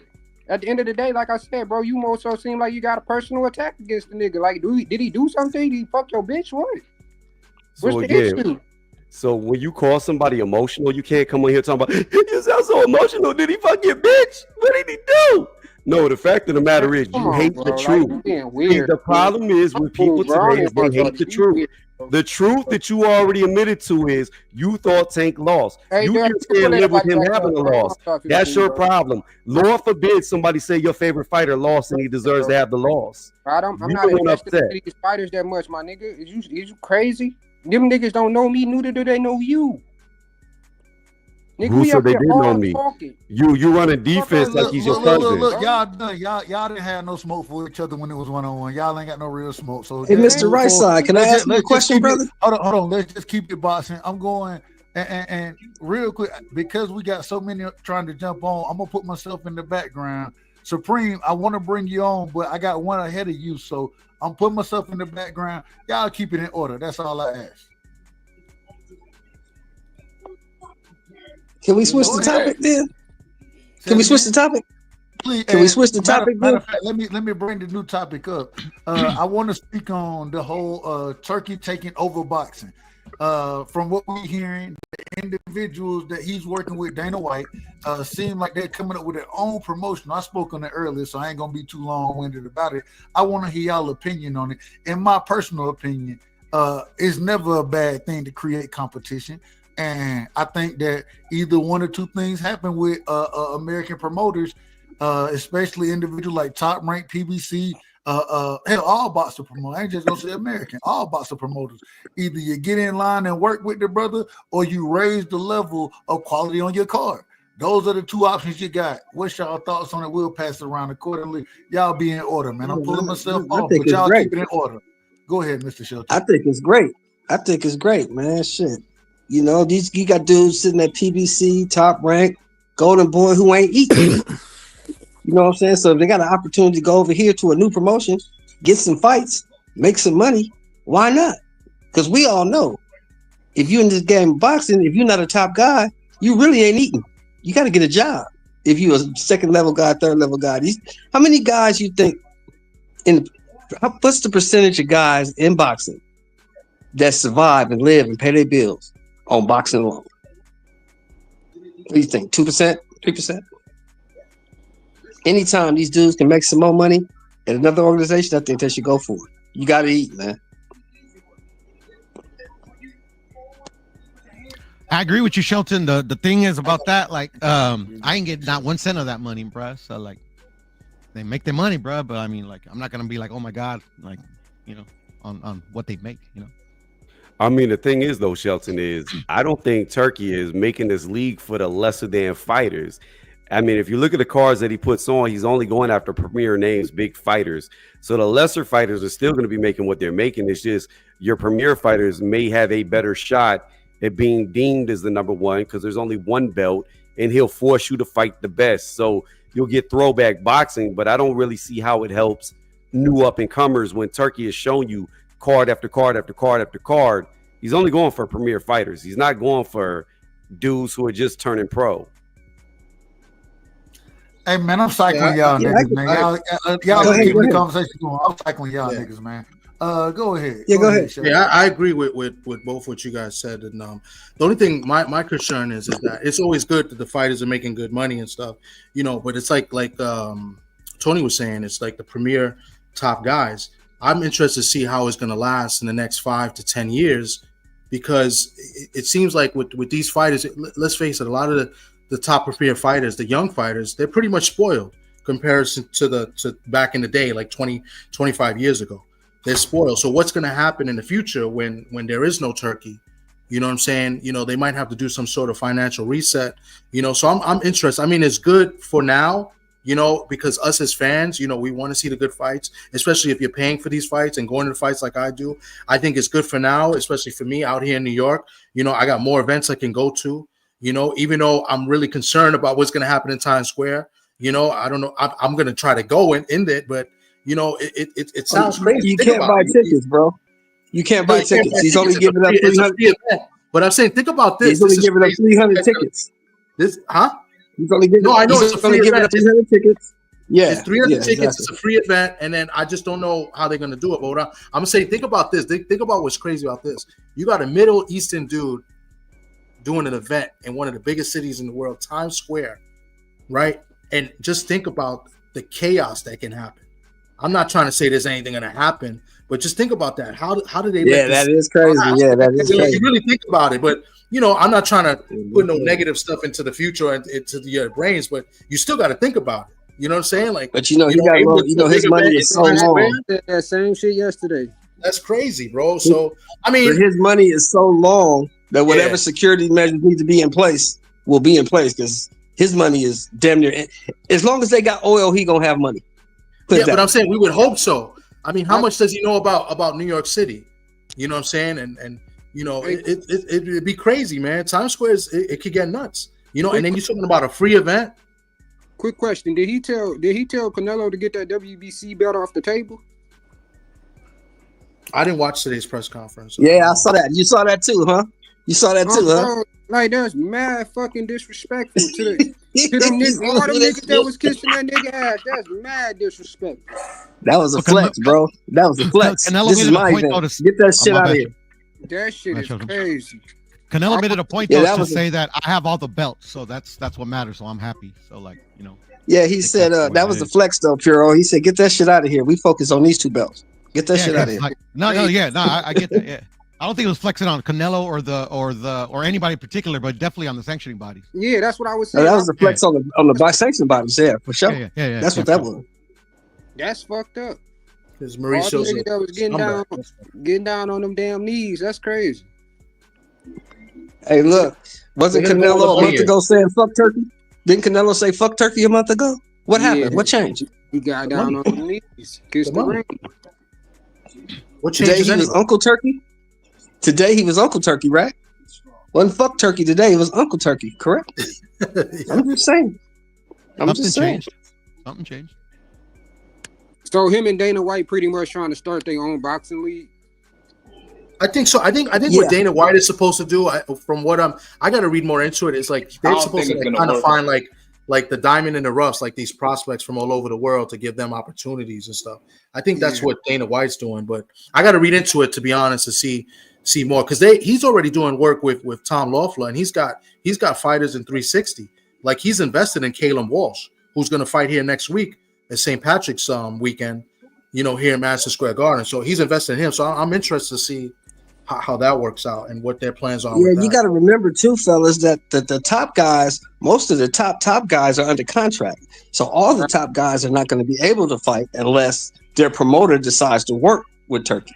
Right. Well, the thing is, Turkey been buying them out, but this is the biggest issue that I see, right? It's all nice that the money is coming in now. They're getting their highest paydays now. But here's the problem. Dana White is known to rip off fighters. Like his UFC fighters get paid nothing. Do you know Francis Ngannou got more money fighting Tyson Fury than he made in all his purses combined? That's insane. Of course. That is insane. He never made $20 million.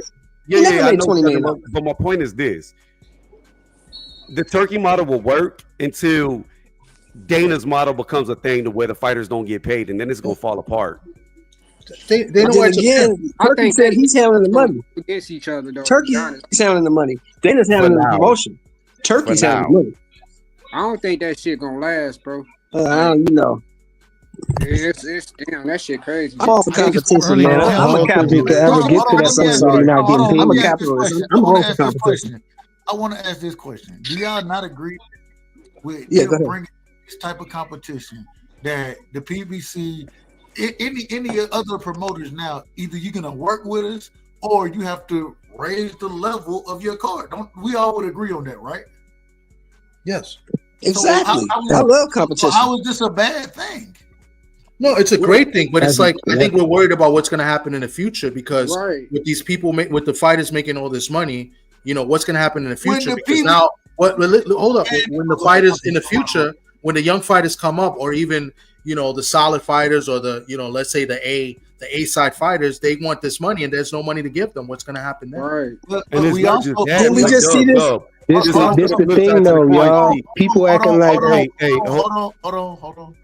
But we also listen to them speak on how they're gonna build up those younger fighters, and they're gonna allow those younger fighters to fight each other earlier in their careers. So if you make it to that level, the thing that I think you're not gonna have the same building of fighters as far as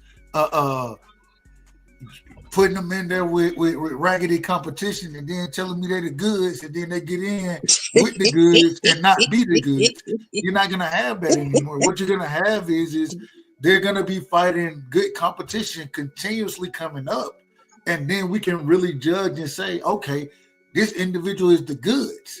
Right, now, but go ahead. The one thing that scares me about Turkey is I thought when Turkey started to do his cards, it would be a break from business as usual.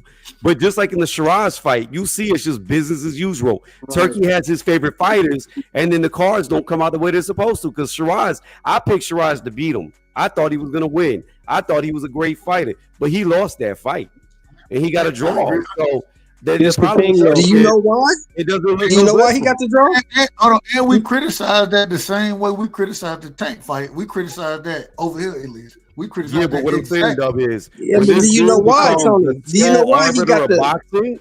It doesn't do you matter know how why much that happened, Tony? Do you know why that happened? Y'all acting like Turkey himself is judging the fights, though. He ain't got nothing to do with that, bro. Excuse for that, bro. You cannot go by the fucking judge's table and go to a corner and tell the fighter what the fuck they are down by, bro. You can't do that shit. Why? Why you say that now? And Floyd Mayweather did the same thing, bro. Floyd read off the unofficial scorecard, bro. He didn't read off the official scorecard. How you know what Turkey read off of, bro? All right, bro. You can play dumb if you want. See these things they be fabricating over there, bro. That's crazy. Hey, hold on, real quick. I want to bring my brother back. Do you know what happened to Hamza Shiraz? Oh man, calm down. You out of order. Do you guys know what happened to Hamza Shiraz, bro? You know what happened. He got hit for the first time in his career. You out of order, bro. I ain't in the yelling business no more. I ain't gonna lie to you. Randy, you back on the show, man. We going Randy. We going Big Supreme. He ain't got his bars off either. Y'all, hey man, y'all gotta be in order over here, man. Y'all know what it is. Hey, we're gonna run it accordingly, man. Respectfully, of course. Y'all get your bars off, but we gotta get Randy and Big Supreme in the building. Randy, it's on you, Big Supreme, coming to you next. And then everybody, I'm putting y'all back on the show, but I'm pulling myself off. Y'all just be in order. Y'all know what happened. Hey, Dub, can Shelton finish his thought real quick? What? I was interested to. He was out of order. He shouldn't even started. He was out of order. I hear you, but I think he was going to make a good point. But go ahead. Well, he may have, but I gotta get everybody in, and then we coming back to Uncle Shelton after these two brothers. I just want to. Oh, I'm sorry. Go ahead. I just want to touch on. I just want to touch on the fact that Turkey's doing a great job, I think, and it's good for boxing. But I like to look at the long-term effects of things that ain't nobody really talking about. What happened when Turkey kick everybody out and take over the sport, and he may become another Mauricio Suleiman, because he want power. So he's trying to get absolute power. Once he kick everybody out, then there's nobody there but him. Even if he come in with somebody to show him the ropes, really, because he got the money, he just needs somebody to show him the way. So once he get to where he can handle this thing by himself, and then he put the person out there, bought him in. Now he's in absolute power. So now you either do what he say or get out the way. Now he don't have no competition, so he ain't got nobody to regulate him, or he ain't got nobody to take him, or what have you. That's what I'm looking at. Now I love what he's doing for boxing. Don't get me wrong at all. I'm not arguing that at all. I love what he's doing for boxing. But sometimes we can be put to sleep with things that we are intrigued with, and then by the time we realize we've been bamboozled, it's just all over. I yield. I think that a lot of people acting like Turkey just taking over everything. If he's starting his own league, that means he's not interfering with what everybody else is trying to do. It's not like boxing is not going to still exist outside of the league that he's starting up. It sounds like the league that he's starting up is going to be for like elite fighters, so to say. Like he only going to have like big name fighters over there that he want to see, the fights that they want to see, because they whole motto is the best fighting the best. So I'm thinking they're going to be picking big names and offering them, money to fight each other, in that league there. That's not to say that boxing can't go on outside of that, so how can they, take over and kick everybody else out and all of that stuff? Like you're saying, they're starting their own stuff. When somebody don't let you do when you can't do all the things that you want to do, then you start your own stuff. And that's what it sounds like he doing. But he's still gonna have to borrow their fighters though. How is it they fighters? He don't got no fighters. What fighters do we have that signed to him? What fighters do? Oh, that's a different. He's not a promoter, bro. You said that he's trying to start a league. He is now. League, but I'm saying, like, what fighters? When you start a league, you're not. See, I think you're blurring the lines between a promoter and a league owner or whatever. It's not the same thing. Like he's not like Bob Arum and the managers and stuff. They can, the fighter can choose where he want to fight at. They can fight on his league, and then they can fight somewhere else too. But also, real quick, Pate. If you look at any new promotion, regardless of what it is, even look over, and I'm a golf fan myself. If you look at what happened with golf as far as the PGA went, and what is it, LIV or whoever they are, they started a new league, and what did they pluck from? They plucked from the PGA. You know what I'm saying? What happens is when you start a new league in the same sport, a lot of times you pluck from those other promotional companies. And so I wouldn't be surprised to see fighters get plucked, especially if the top fighters, they're going to be able to make more money fighting in this situation, more guarantees, those type of things, as well as some of the younger fighters who will be having or be given the opportunity to actually fight tougher competition. And I think a lot of these guys want to fight tougher tougher competition outside of what the actual matchmakers are are giving them the opportunity to fight. And so I think he'll be plucking, like you just said, I think he'll be plucking from those other promotional companies, and that's where it comes down to capitalism. Who gonna give the best deal? You know what I'm saying? Yeah, because it's not like he gonna have no exclusive deals with him or nothing like that. Fighters is under network contracts though, bro. Is what I'm saying. But that's not true anymore outside of PBC fighters, because you tell me who else got a network right now? You know, they not signed to they ain't got the zone fighters.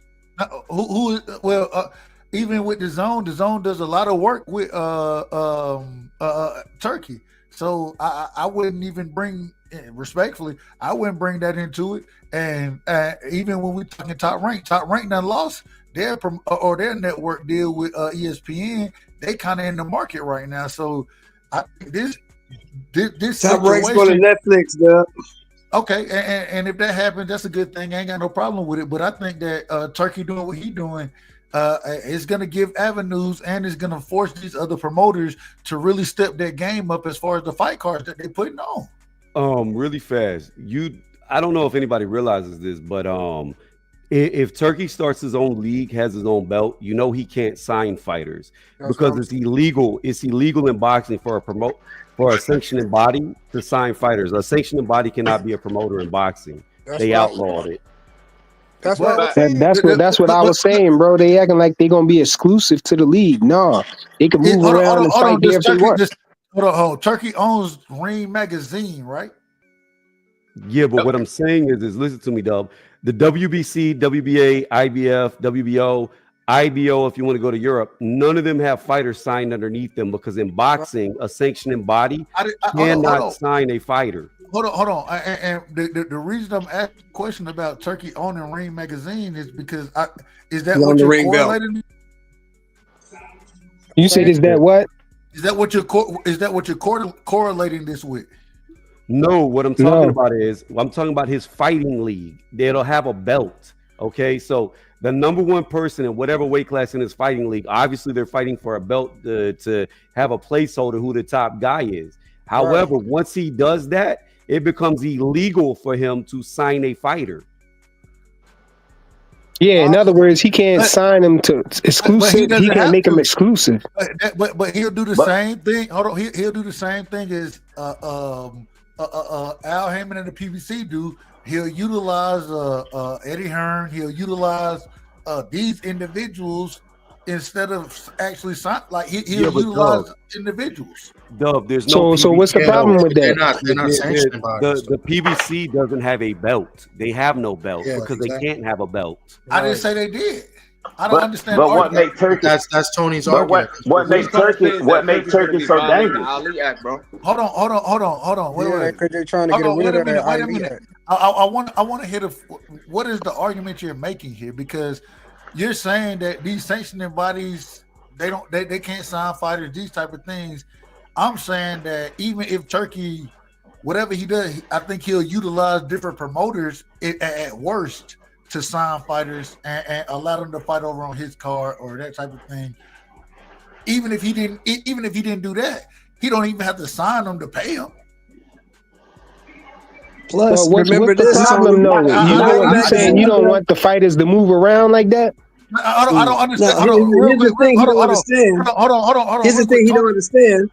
The Ring Magazine belt is not sanctioned by anybody. I want to hear what the argument Tony is making, though. I'm trying to get understanding. My argument is this: like, as far as Turkey taking over the sport by starting his own league, right?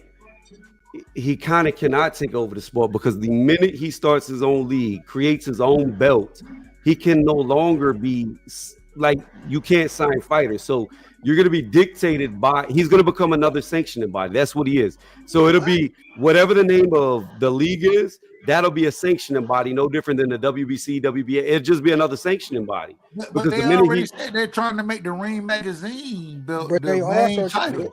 But what I'm trying to tell you, Dub, is the minute he does this, the legality of it in boxing is he can't. There's no fighter that could ever sign with him or Dana White. But what fighter has signed with him? What he's trying to say is he's gonna be violating the Ali Act, bro. Yeah, that's the thing. I'm not He disagreeing. I'm would be asking violating the Ali Act if he signed some fighters, though. He won't be signing who fighters. has he signed? All right, so the second part of that is, let's say, for example, you got someone like. Hold on, answer that quick. Answer the first part first before we move to the second. Who has the man signed? No, I gotta finish my point, bro, to break it down. So, let's say, for example, you want Keyshawn Davis on your card, but Bob Arum is not willing to play ball. How's that gonna happen? What happens if these promoters say that we don't want nothing to do with your league, bro? What if the sanctioning bodies, like, how are they gonna go about it? Like, you think they're just gonna let Turkey come in and basically trying to like? No, what I'll tell you exactly what Turkey would go in and do. What he'll say is, okay, if you don't want this fighter to fight, what we'll do is we'll buy his contract out and we'll allow him to fight under Eddie Hearn or whoever, and then he can fight on this card. That's what I would do if I was Turkey.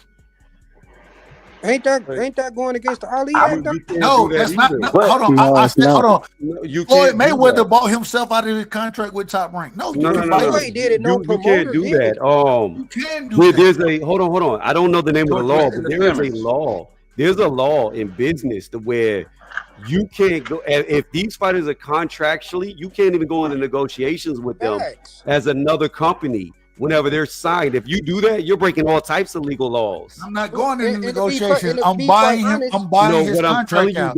I'm allowing him to buy his contract out. That's manager to manager. You talking about, Tony? Because even Oscar's threatening. Hold on. Wait a minute. All right.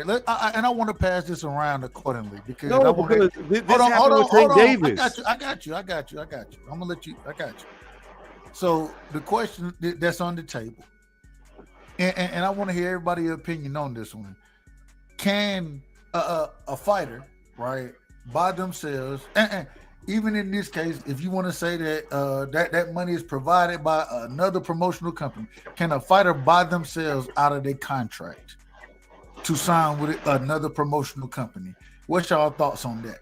So to answer the question, if the fighter himself, without no one getting involved, wants to buy himself out of a contract, it is possible as long as the promotional company allows it. They have to allow him to even buy himself out. Hold on, Doug. Can I finish, please? So they have to allow it. This happened not too long ago. Whenever Tank Davis was coming to the end of his PBC contract, Eddie Hearn tried to reach out to Tank, and he got sent a cease and desist letter. PBC was about to sue the shit out of him. And that same shit happened with Oscar and Floyd. When Ryan was with Floyd, he said Oscar said he was going to sue Floyd, and Floyd was trying to sign Ryan when they was having that dispute. Also happened with Benavidez and Al Heyman and PBC. Yeah, no, that shit goes against a lot of shit, bro. So what we're saying is hold on, what did you say? All right. So what we're saying is that a fighter cannot buy themselves or fighter without the help. They can't. They if they do buy themselves out of their contract, it has to be independently themselves. That's what we're saying. Yes, that's not true though. It cannot be. Floyd didn't have help buying himself out of his contract. Listen, it cannot be. Hold on, I just asked. Listen, I'm answering the question. I understand. I understand you want to go. I got it, but I'm asking specific questions for a reason, and I just want to answer the questions I'm asking.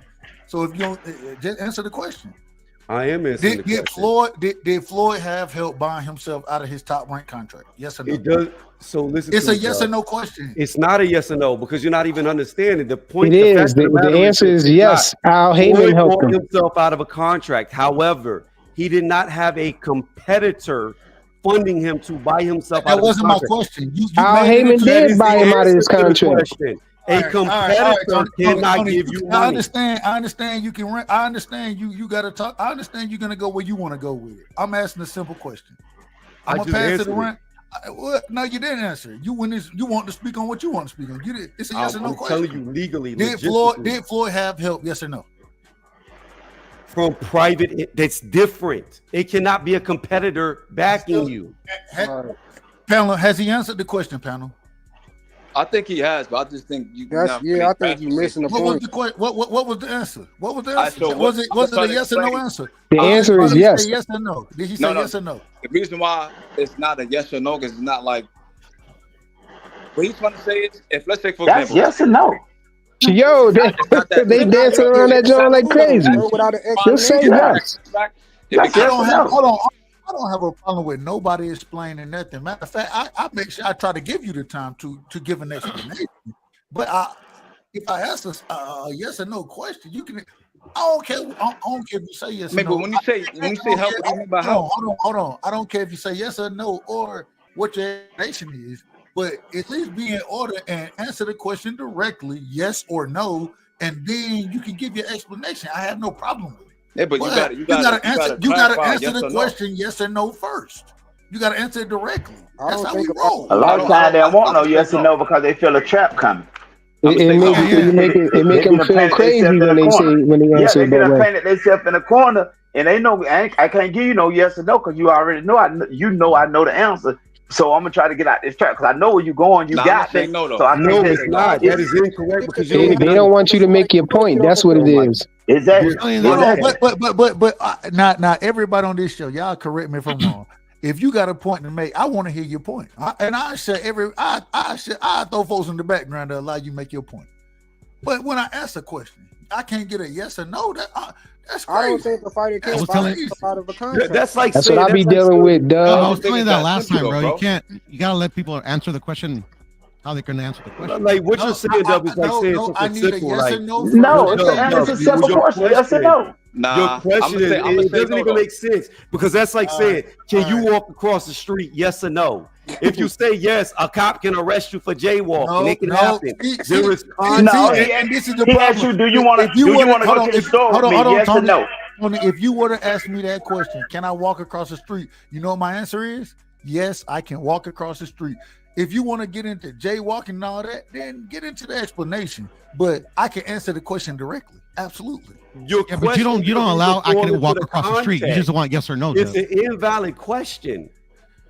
Yo, the answer is yes, but they don't want to say yes because they know that your point will be made, bro. Because they said you can't have no outside help, and when you ask him, did Floyd have outside help, and he did have somebody backing him. No, the answer is yes, getting sued if a competitor is helping you, bro. Doesn't matter if he has help or not. Let's get back in order. We out of order right now. Let's get back in order. All right, let's go. Let's do it this way. Go ahead, Big Supreme, break it down for me. Going to Piro after that. Cash, you still in the building?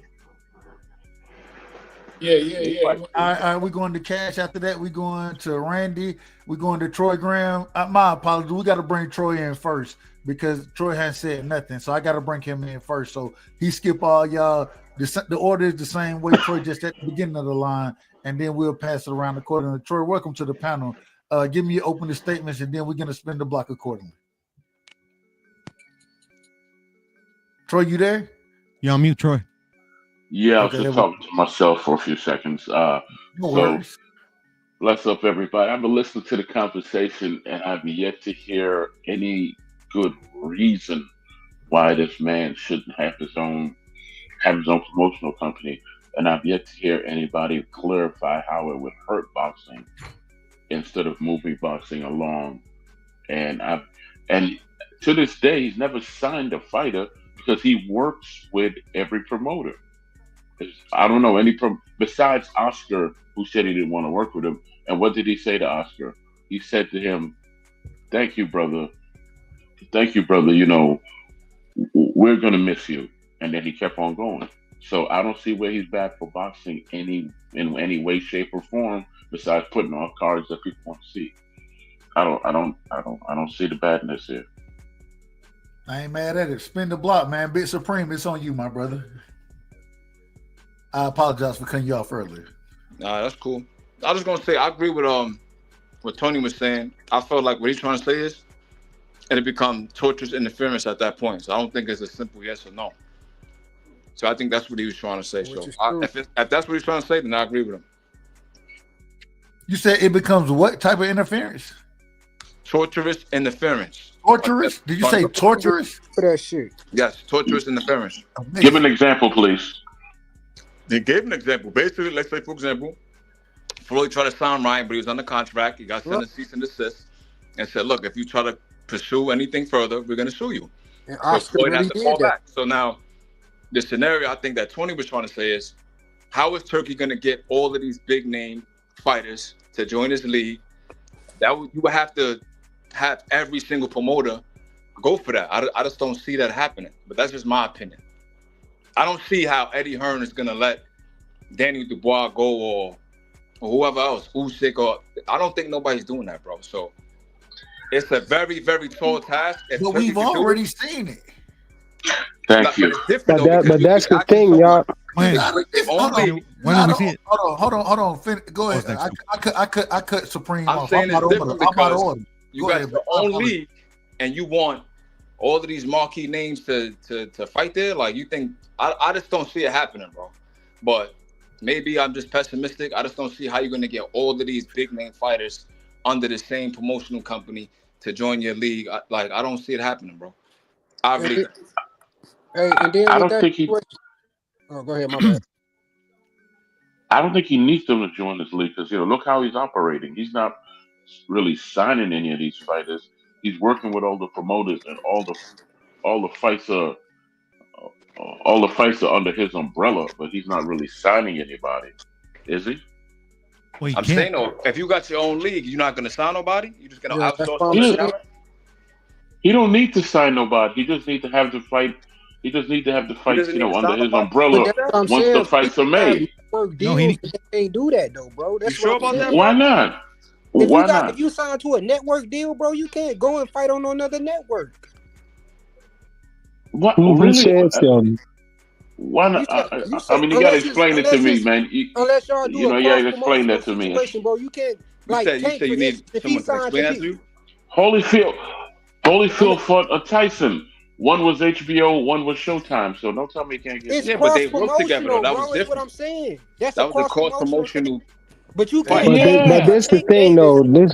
You can't take Tank Davis because he signed to Amazon Prime. You can't take him and go over and fight on fucking Dicision. You can't do that. But this the thing, though, bro. Him starting his league is not a network, though, bro. That's a breach of his contract. Hold on. Wait. Let me finish because he's not. I got you, Troy. I got you. I promise. One at a time. That's it. All I'm saying, we gotta. I gotta. And y'all know I want y'all to rock, but if y'all all talking at the same time, can't nobody hear it. So go ahead, Pay. You finish? Are you finished with the point you were? I'm finna finish it up now. Finish up your point, Pay. We're going to Troy, and we're gonna pass it around. But we just can't. Everybody can't talk at the same time. It don't make for a good show. What I'm saying is, I'm pretty sure everybody up here knows that when you're assigned specifically to a network, you can't go over to across the street and go and fight on the zone unless it's some cross promotional shit. Now, that's just like Ryan Garcia saying, "Okay, I'm signed to Golden Boy. My network deal is the zone, but I'm finna go over here on and fight on Amazon Prime. But the zone don't got no contract under that shit. Like, it don't work like that, bro. Like, you sign to a network, that's the network you fight under. That's where your fights are aired at. They own the rights to that shit. So therefore, if y'all do some cross promotional shit, that's cool. Y'all can do that because y'all both fighting on y'all same network. Okay, but what I'm saying is this: as we have seen in the not too far past, Turkey has worked with everybody and put fights on. He had a fight with Deontay Wilder, Joshua, and other fighters from different promotional companies, all on the same card. So what you're saying that it can't be done, it has been done. People have network deals and then you're assigned to a promoter. It's a different thing. Everybody is not signed to Amazon Prime. Nobody's signed to Amazon Prime. I feel like y'all trying to... No, Tank is that's his network deal is through Amazon Prime. That's who's paying him. But this they own the rights to all his fights. Is what I'm telling you. Right. But he'll just work out something on Amazon, just like he worked out something with all the other promoters. That's That's what I all. said. It would have to be cross promotional. That's why I said with the Ryan Yes. Garcia situation, that's how they was able to make it. They was able to show it on Amazon Prime, and they was able to show it on the Zone. I mean, on Showtime. Everything is possible in the sport we call boxing. There's really nothing that's impossible. You had a man named Sugar Ray Leonard.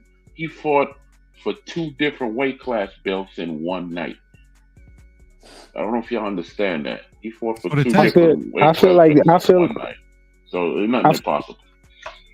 I feel like all this that I'm hearing is just it sound like an excuse not to like the league or whatnot, because Turkey making his own league have nothing to do with a network. Nobody's saying that. He didn't say that his league is exclusive to any network, but then you're making the argument saying, oh, how they got network deals, they can't fight on his league.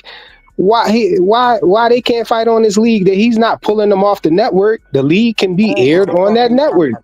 It's not exclusive. It's not exclusive to no specific network. Like, that shit sound crazy, bro.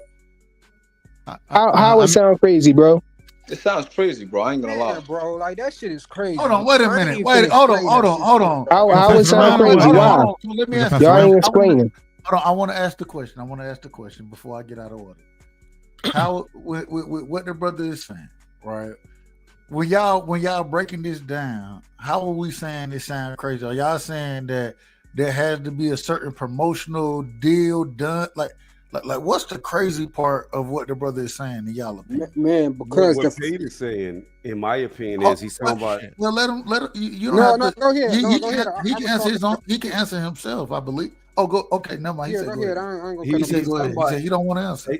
Yeah, he's talking about exclusivity. So like these dudes can only work with one televisor, period.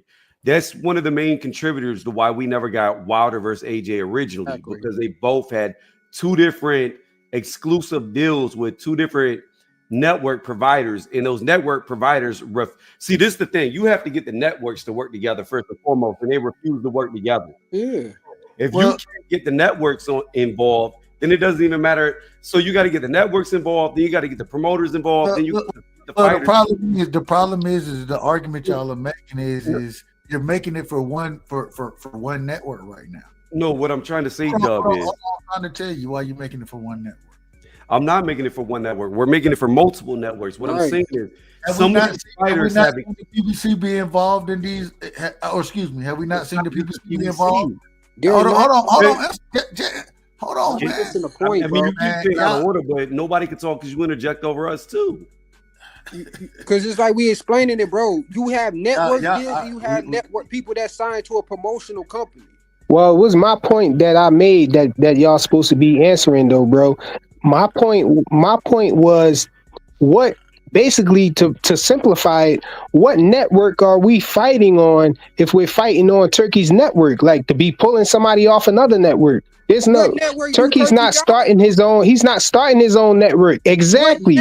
He's just exactly. So how is it interfering, pulling off? So how is it pulling somebody off a network if he's just starting a league? His league can be aired. The fight can be aired on your network. It's crazy. I want to run. Pocket science. So to answer your question, what Pate is trying to tell you is, let's take 2 fighters. Let's just hypothetically say they're the same weight class, because I don't know who every fighter is signed with for network deals. But I know Daniel Dubois has a Sky deal. He can only fight on Sky. I know Tank Davis has a deal with Amazon Prime. He can only fight on Amazon Prime. So it doesn't matter if Turkey has a network or not. Turkey has to get the 2 fighters he's trying to fight to get the networks to agree for them to do a co-promotion error, or he has to buy out a network all the rights for all. I try my best to tell the truth. People don't like my style, how I talk, my delivery, but you ain't catching me in half truth and lie. I don't even understand what the fuck that was for. Basically, yo, you're not. He's not taking nobody off no network or nothing like that. You're posing the question. You're saying how he's going to have to do this. He's going to have to do it that. Well, then he have to do it. So what? apparently he gonna do it. But listen, You still run into the everything same is problem. predicated on Frequency. That's the point you're promoters. missing. You still run into the same problem. That's what The I'm problem saying, is going to be the problem that Pate is bringing up is if you have two people. All right, we have, done heard y'all argument. We understand it. Let somebody else bring some things out. We done heard the damn argument made. but it's still about like 7 motherfuckers times. ain't getting it. Hold on. What? Because it don't make sense, bro. Hold on. Y'all done made the damn same argument for the last 4-5 statements, respectfully. I said it respectfully, and I done let you. I ain't got no problem. But at the same time, let's pass it around and let everybody else react because y'all keep saying the same damn thing. Respectfully. Over and over again. Yo, that's go crazy. ahead, Troy. I can jump in. Let me jump in. Okay, brother, go ahead. Yeah, what I was saying, I understand. I was listening because I was at work. I just got off. So, but yeah, great show by the way.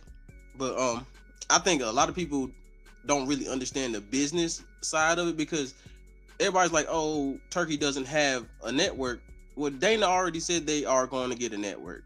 Said they're going to get a network deal. So he's using them sort of like how Al Heyman has TGB. That's what he's going to do with Dana White. How Turkey's going to do with Dana White, which he would have to do. And I think a lot of times we skip over him making these great fights, but him talking crazy about these sanctioning bodies and talking about the fight is going to turn them off. And then they sanction a lot of fights. So that's why he needs Dana, because Dana can get some of the fights sanctioned. But then there's the other promotional companies. If he keeps talking like he does, I'm afraid that we're not going to get the same fights because a lot of promotional companies going to be like, okay, that's how you really feel about us. We're going to pull our fighters away from you. So I think that's the one fear that I have. I don't have no problem with it, but I have a fear that he's trying to make he's making a lot of enemies because he is trying to kind of monopolize boxing, even though I wouldn't say he is. Because I thought he was just a collaborator who was just trying to bring us together. But right now, it seems like he's trying to monopolize. And Dana White, I just don't like Dana White in business because he does. Everybody says the UFC fights the best versus best, but they don't fight Bellator. They don't fight the Pride guys. They don't fight the PFL guys. So it's not like they are the best fighting the best because they even, not recently, I believe last year, they kicked the fighter out because he would submit everybody. And they said, oh, he's not excited enough. He doesn't fight enough. But he was one of the best in the world. So that's my 2 cents about it, but it's like we'll see how it goes. I'm open to it. I'm open to more competition, but I just don't like monopolizing of anything. Yeah, well, you know what? Dana White's company sounds a lot like the PBC. They don't work with anybody either. But that's a lie. See, you're lying again. See, yo, I ain't gonna lie. You mentioned PBC like 50 times, bro. What's up? Like PBC. No, I have not. I have not. You did. You mentioned it in the chat too, bro. You keep mentioning PBC. I have not. But let me state this point. To me, it's simple. He's not. I don't think he needs to sign any fighters to put on fights. Obviously, we have perfect examples of that happening. He doesn't need to talk to the fighters. He sits down to talk to the promoters, and that's how he's able to get these fighters on his card. He doesn't go to the fighters.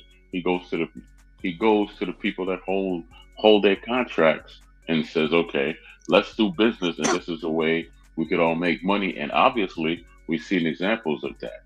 Deontay Wilder was scheduled to fight Joshua, but he got his ass handed to him by Joseph Parker, and that's why they didn't fight. You know? But Turkey was trying to cut out the promoter. He was actually dealing directly with the fighter. He was dealing with Eddie Hearn. He was dealing with Frank, whatever the hell is. And he had all the people sitting up there on the same stage. And that's so the problem. How did he cut out anybody? But again, whenever Wilder was going to fight AJ before he got them losses to Parker, Zhang, he was a free agent. You're going back in the past. We're going to deal with present day. I let you finish. Let me finish. The point that you're missing with Wilder is he was no longer signed to the PBC. He was a free agent. Not true. Hey Don. So you said that you didn't like the way that Turkey was talking to the sanctioning bodies, like treating the sanctioning bodies. No, I think that's going to be the problem with a lot of the sanctioning bodies. That's not my business. No, I think him aligning with Dana White, how he's going to and how he's talking, is going to push a lot of the other I think it'd be more top rank in PBC more than it would be Matchroom and Queensberry. So I think they'll pull some of their fighters away. They might still give them their lesser fighters, but I don't think their bigger fighters, they're going to keep sending them over there. if they don't already have a contract. Did that make sense to you? Yeah, that makes sense. But I think that the money that Turkey is throwing at them is going to make them, accept it, because they get paid too when the fighters get paid. That's how they get paid, when the fighters get paid. I think you underestimate people how people feel about their respect and how That's what they're I'm saying. viewed. Some people will take that like you're disrespecting them, and respect, like especially these sanctioning bodies like WBC. Mauricio already done said something about it. So, and you think he doesn't have ties with these companies? Right. But that's the thing. The sanctioning bodies don't control the fighters, though. Finish real quick. Can I finish real quick? I'm gonna let you talk. These people have relationships for years. Turkey just got here. Right. These people have been in business together for some of them 50 plus years. So you think they're gonna take that partnership for some quick money that might not last? It's kind of hard to believe, but I'm willing to see how it plays out. But I'm not high or low on it. It is what it is. I just see the ups and the downs of it, if that makes sense. I think what you're missing is the part about the money, the life-changing money that's being thrown around. The sanctioning bodies is not paying the promoters. The promoters are not getting any money from the sanctioning bodies. The sanctioning bodies is leeching off of the fight, leeching off of them with the belts and all of that stuff. That's how they get paid in sanctioning the fight. They really don't have no control over the fighter. They can penalize them and take their belts away, take them out of the rankings and control the rankings, but they're not paying the promoters. The promoters get paid by when the fighters get paid. So if Turkey's giving this fighter a huge payday, the promoter is going to advocate it because he's getting paid too. He gets a percentage of, in a lot of these cases, the promoter gets the money first, and then some of it trickle down to the fighter. So why wouldn't he take that? Of course, the promoters is trying to get the money. Bob Arum said, he's on record saying that he could build a house in Beverly Hills with all the money that he lost with Terrence Crawford. So, he was, voicing his displeasure with losing money. He wants to make money off of his fighters, and that's the way that they can make money off the fighters, with Turkey throwing them money. But see, the other thing to that, Joe, the other thing to that is like, with that comes the fact that a lot of these promoters don't have to put up the money, so of course they're gonna advocate for it. They don't have to put up the money, so they really not losing shit. They pretty much gaining their money. I agree with you, off the fighters. But we come back full circle to where we began. The minute he starts his own league with his own belt, he can no longer throw around money. Yeah, it becomes illegal. True. That's true. Why you say that? You can pay he can pay the fighters. You just can't manage them. No. Hold on. Wait a minute. Y'all out of order. Make for a good show. That's all I ask. Go ahead. Go ahead, Tommy. Answer the question. A sanctioning body, you can literally Google this if you don't believe me. A sanctioning body cannot pay a fighter. They cannot sign them. They cannot pay them in any shape and form. All they can do is give sanctioning fees, and they design mandatories, etc. But they cannot pay fighters. Right. If they make the ring, he's not. Who said he's going to be a sanctioning body? Hold on, Flyer. If they make the Ring magazine belt the main belt, that doesn't make them a sanctioning body. That's the first thing. The second thing is that it doesn't stop them from. It gives them the opportunity to consolidate belts, and it allows them to continue to do what they do. What are we doing? What is I don't think y'all get. I want y'all to answer. They not a sanctioning body, basically, bro. I don't think y'all understand. What is a sanctioning body in boxing? Can anybody answer it? Can anybody answer what a sanctioning body is? This is crazy work. I don't think y'all understand why Dana White. Y'all not. I don't think y'all understanding that. Like the business that comes with sanctioning. Like okay, y'all don't understand the business of what Dana White. The same thing happened back in the day when they tried to do bodybuilding with the WWE. They did the same thing, and the one thing about it is, if you get kicked out of some of them sanctioning bodies and you lose over there, they might not let you back. Facts. So it's like it's People get blackballed in sports. Right, man. That Right, shit, I agree. like, What is the stepping on sanctioning body? toes and shit. Anybody answer what a sanctioning body in boxing is? Can we That's get a Yeah, very good question. a sanctioning body is just an entity that has credentials to be able to sanction the fight. That's some double speak because that No, didn't answer the question. I know, right? no. A sanctioning How is body. that? They take on responsibility of the fight, all legalities and stuff of the fight being made.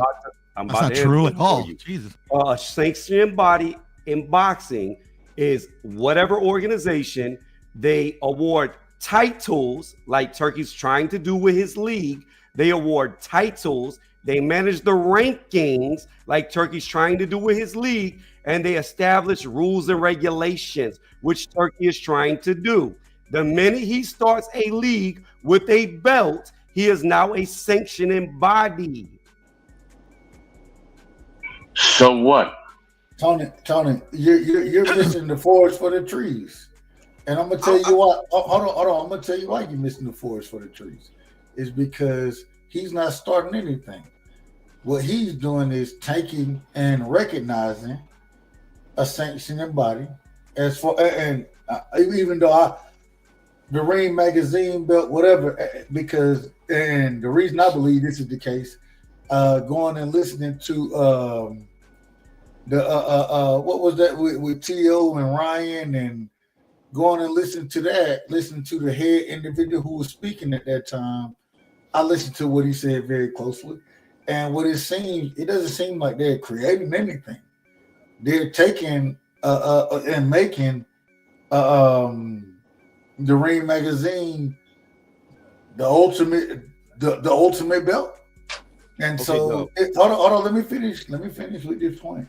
And so the Ring magazine, although he's purchased the Ring magazine, it still is outside of what he's currently working on as far as what he has going on with Dana White.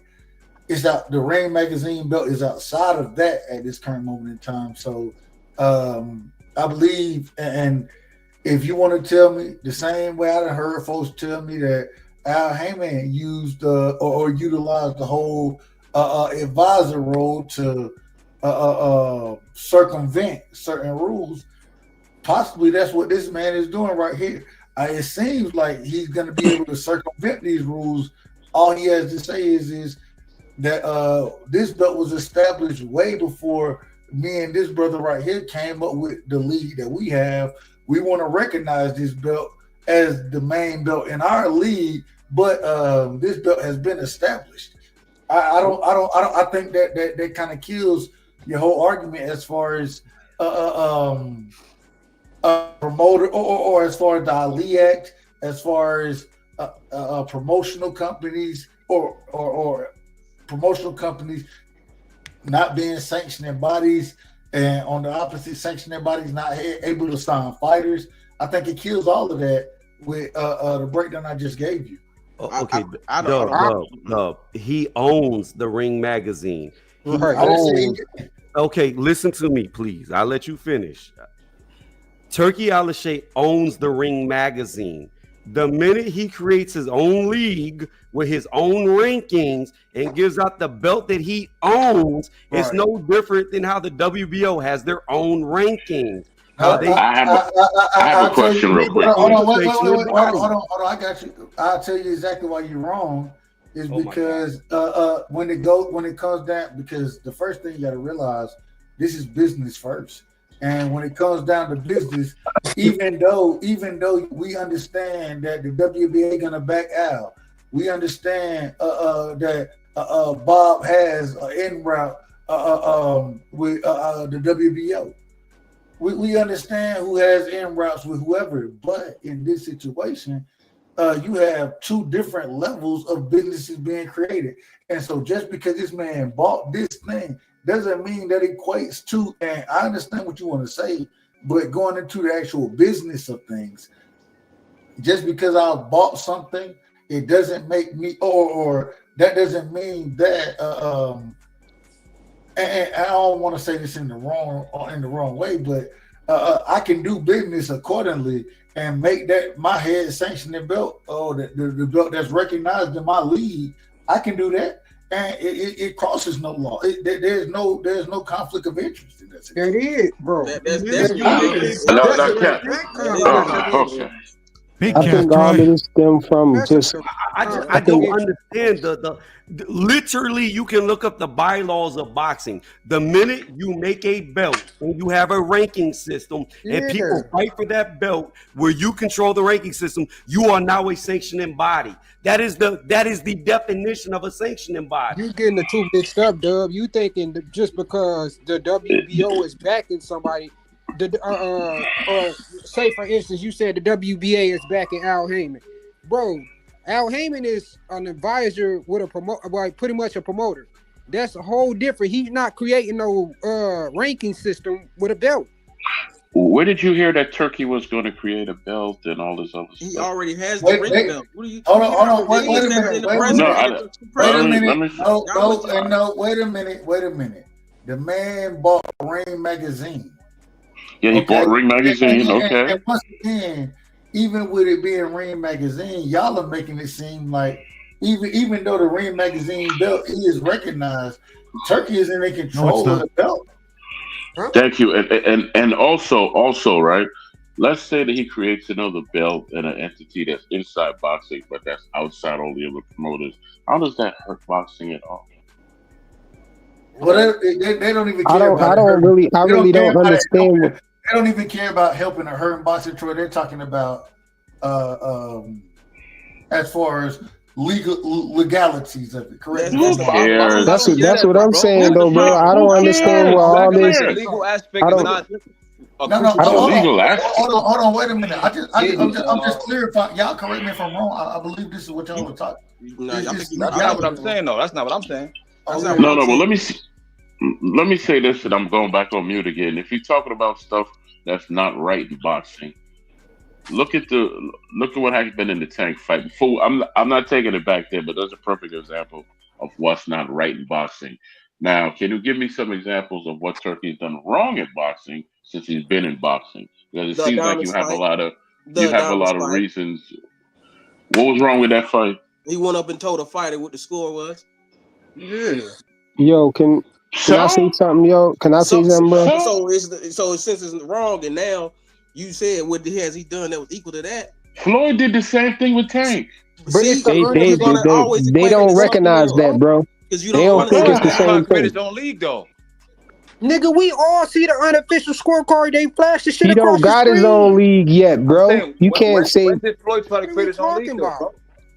Bro, ain't Floyd affiliated with the PBC, bro? It's the same thing. Y'all try to act like it's something different. Everybody know that Al Heyman and Floyd Mayweather go hand in hand, bro, with the PBC. Like that, bro. Like, bro, everybody. A league and a promotional company, two different things, bro.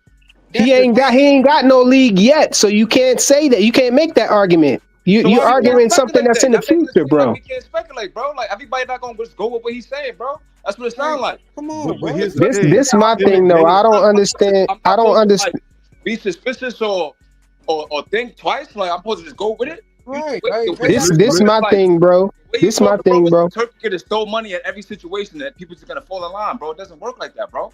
And you know this my thing, though, bro. I don't understand where all of this. I don't see where all of this Turkey resistance came from. Well, I see where it come from and everything, but I think it's just crazy that since this man came around, we've been told that this man is just a YouTuber. He don't have money and stuff. He's broke, and then the man start throwing money around, and now all of a sudden people running around like chicken with their heads cut off. Worried like the sky's falling, talking about Turkey's taking over and he's about to destroy boxing and all of that. Bro, the events switched, it flipped, bro. Everybody was acting like Turkey was a nobody, and he was just a YouTuber, and now he's just this huge entity that's about to take over and destroy boxing, and he can't do this and he can't do that. If all of these things that we're saying that he can't do, let's sit back and see if he do it then. Why is it always a problem if we have reservations about something? It's like You can't have reservations about something. You have to be all in on everything. Like Why do you have reservations? So you Because haven't it's given a clear. always y'all the Can I same explain? group of guys, bro. The same group of guys. Frequent. Like, You this gonna make shit me? You crazy. gonna make me cuss during Ramadan? Please. The reason I have reservations is because I know how every person I've talked to, and I know actual UFC fighters, they don't like the contracts that UFC gives out because they can't fight any other place. Even if Bellator or anybody else wants to give them better money, they can't go over there, and they do 360 deals basically.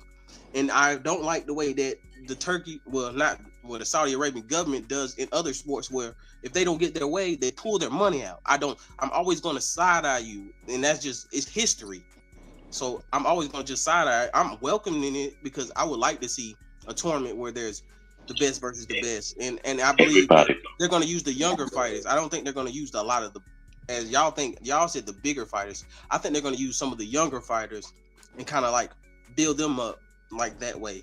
I think because I don't think they want to pay that money to a lot of those big fighters like that, because some of them have really, really big guarantees. But I think So you just don't like Saudi Arabia being involved. You don't like Saudis. I don't care about anybody. I just side eye things. I just always look at things, and I look at history, and I'm always gonna side eye things. I'm not gonna. You sound like that white person that cross the street when they see black people, bro. Hold on. Let's spin the block. Dub, you know, y'all keep going back and forth. That'll be done. Took the whole damn show up. Nah, Dub, you know, I'm actually leaving, man. I'm ahead, gone. Joe. I just want to wish everybody a good night. I got you know, Erica Badu, you know, and Nona Gay calling my name, so I'm going to sleep. So y'all go ahead and have a good night. All right, and sure. I have yet to hear a valid friggin' reason about this conversation, but I'm going. Man, all you do is hate on PBC. So if it's PBC, you gonna hate it. So no. Thank you, brother. Thank you for speaking, because you know I actually want to speak the truth to you, because I'm tired of it. I'm brother, gonna pay my fine tomorrow. You motherfuckers is goddamn hypocrites. That's the same way we feel about you, though, bro. Real quick, brother, before I if it's not the PBC or Tank, you hate it, bro. No, listen. We can't have reservations, but y'all can be automatically right. That doesn't make sense. Just because you don't see it our way doesn't mean you don't even try to see it our way. Man, that's what I'm saying. That bothers me, bro.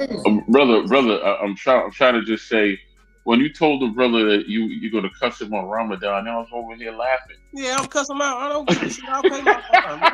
I'll pay it tomorrow. I'll go to the what kind of threat is that, brother? You don't threaten. I can't make you curse. You gotta have your own discipline, bro. Everybody, man. Everybody, can't we all just get along? I'm gone. All right, Troy. Hey, I'm gonna get my closing too, because I'm about to fall off as well. So this is how I look at it. If Turkey makes a boxing league, that is cool. But a boxing league in boxing cannot give out a title. They can organize and they can call fighters over to fight, whether it be a tournament or however they want to set it up. But the minute he starts his own league, where he's ranking fighters and he's handing out a belt to represent who the best is, he now becomes a sanctioning body. Once that happens, the Turkey money disappears, because he is no longer legally allowed to pay any fighter the minute he starts his own belt with his own ranking system and his own league. That's no different than the WBC, no different than the WBO, no different than the WBA, IBF, or IBO. It is completely different than somebody like Al Heyman, because Al Heyman, while he may work with the WBO, he has never made the PBC belt. That's what Al Heyman would have to do to simulate what Turkey is talking about doing with Dana White. They've already said that they're going to start a league. They already did a contract signing today to start a league. So if it's just the fact of business as usual for Turkey, to where he's going to just bring fighters over and they fight, and his WBC versus WBA unification match, cool. But the minute he makes a belt and a ranking system, he is no longer a league. He is a sanctioning body, and that'll be the end of him tossing around money. On that, I'm out. Yeah. Can I come behind that, bro? No, hold on. Now you've been talking a lot. Chill your ass out. Go ahead. You could go. All right, mute your mic, nigga. Go ahead. You got it, bro. All right, mute your mic, nigga. Go ahead. You got it, bro. You got grease in your eye? Go ahead, bro. Nigga. Mute your mic, little mama. Goddamn. Talk like a fucking ratchet black girl. Go ahead, bro. You All right, emotional, bro. whenever you You done talking, emotional. little mama. Whenever you done talking, baby. You emotional, bring it bro. out. I just got my hair done 2 days ago, and she put grease in my shit. You like 80 years old acting like that, bro. Go I'm ahead. trying to see when one of y'all gonna What start. happened? I just got my hair done 2 days ago, and she put grease in my shit, so the shit was like, you know, like when you sweating and things like that, and the grease come in my face. I'm just trying to see when you gonna start screaming again. Trying to get one of y'all screaming again. Oh, ain't nobody gonna lose their cool. Go ahead, Cash. Yeah, I mean, sure, I get everybody got their certain way they feel about Turkey. I look at it more as who he's aligning himself with, and with Dana White's history. Like shit, motherfucker just lost a damn near $400 million settlement for underpaying fighters and shit. So like, man, the shit might end up going like that for a lot of these boxers that you guys be making a bunch of arguments for how much they're gonna get paid and what deal they should take. Well, all that shit's gonna be dead if these dudes get total control. Shit. I think I definitely I like the whole UFC model that guys fight the best, but I mean shit, I care about these boxers who are risking their lives being able to build their cachet up and get the money that that they can generate. That's why I respect Al Heyman, because he put all that money back in the fighters' hands instead of all these top hats getting all the fucking money while niggas is risking their lives and shit. So yeah, that's my take on this whole Turkey situation. And I get it too, Cash. To be honest with Turkey, it's like I think it's too early to tell, because like for everything that I've seen, he hasn't done anything that any other promoter, sanctioning body, or anybody involved in boxing has ever done. Like he hasn't done anything different. You know, like he still has to work within the legal bounds. Like that's why where the people are making the argument about the league, about how he can sign fighters. Like he can make an offer to a fighter that's signed to, say, like Matchroom, Golden Boy, or any other promoters, but it's their privilege if they want to accept that offer or not. Like you know, they always say everybody's got a price, but yeah, they might, but you know, not everybody's is in the position to where like yeah, that's a tantalizing offer, but you know, like you know, a lot of these guys are smart. They're thinking long term. But how is it illegal though? How is it illegal? Oh, because like say right now the league's already been established, and he tries to go after, say, Ryan Garcia. Like Ryan cannot. Turkey could offer Ryan $1 billion. Ryan's under contract with Oscar De La Hoya. Oscar De La Hoya has to allow him to get out of his contract so he could sign with Turkey. That's how it's illegal. Amazing. We got my brother, Mr. Chetman is in the building. Mr. Chetman, welcome to the panel. Go ahead, give me your opening statements, Mr. Chetman. To Amazing. Hey, all I gotta say is this: my mic might be garbage because I'm on them Beats Pro. I don't know how I'm coming across, but I know I just heard my man Portal. Shout out to that guy right there. I heard my man Supreme earlier. Shout out to that guy right there. D Mickey Freaky Ray live on the Mickey Freaky Drive. Shout out to that guy right there. Flyer Frequency. David Haney. Biggest fan. Shout out to him. Cash Crypto. My guy. And right side. You know we rocking on the right side. Never on that left side. Shout out to you good brothers, man. What's going on? I just got off the JO, dog, and I just saw the thumbnail, so I said, why not, dog? I figured, why not? Well, I gotta ask you. So what's going on, Tommy? Chapman, they arguing right now. And when I say arguing, I say that respectfully. The question is, if Turki Alalshikh, right, because he has bought the Ring magazine, I guess the belt, I don't know, he done bought that. And then now he's saying he wants to eliminate all these titles, going into a business deal with Dana Hill to quote unquote best fight the best, consolidate the titles, they're telling me, well, it can't happen because he has or because he's the owner of the Ream magazine, and that's a conflict of interest. What's your thoughts on that? Well, I mean, I don't know if he's bound by the laws that govern boxing because I don't know where they stand as a nation regarding it. So, I mean, I don't know if that's necessarily so. If he wants to go and start a league, I mean, I'm not opposed to it.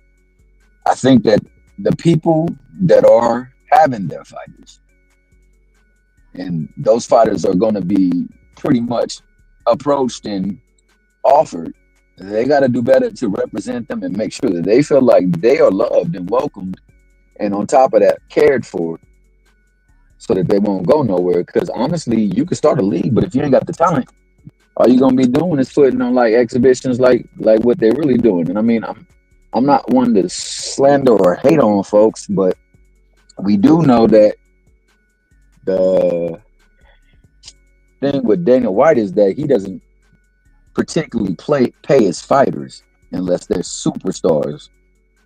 And you know, they fight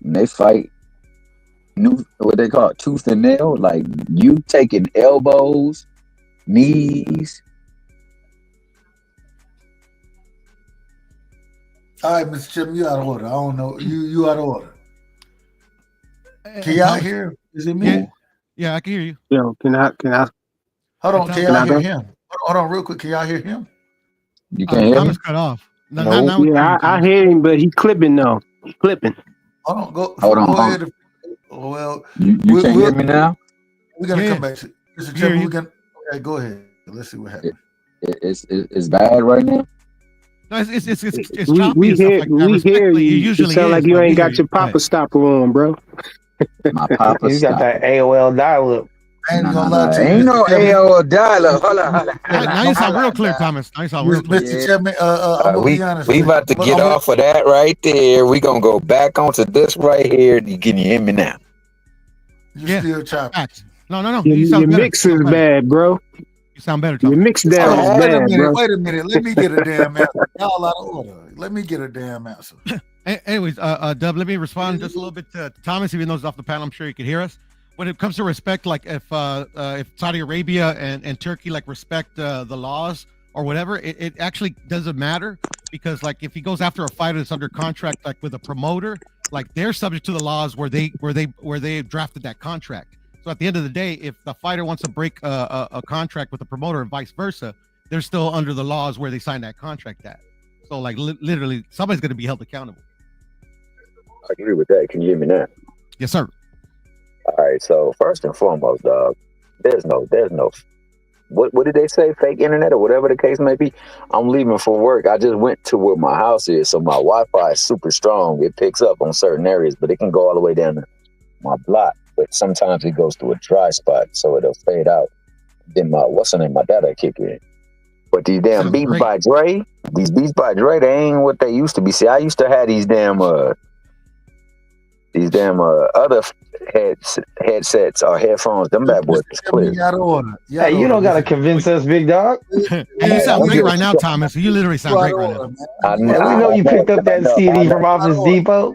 Hey, Office Depot be coming up sometimes, bro. That's a come up in a half at times, bro. So you know I ain't mad at it.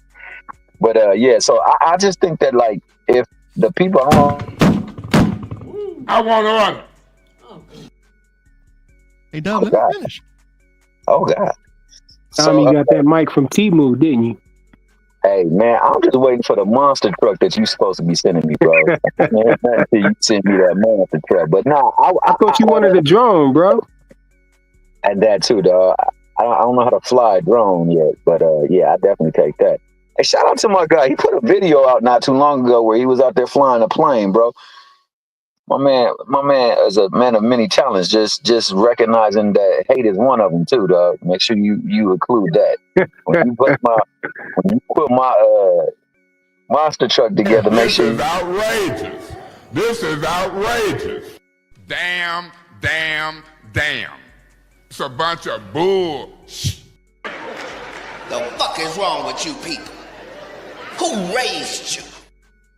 Now that nigga signed that when he had a cowboy jersey on, a cowboy jacket on. He was out of line, dog. He was out of order. The fuck is wrong with you people? Who raised? No. Rough on him now. No, he needs to know. Okay. He's always crying. Tommy, you missed it earlier. We was up here. We was talking about how Greece got in the face of boxing, bro.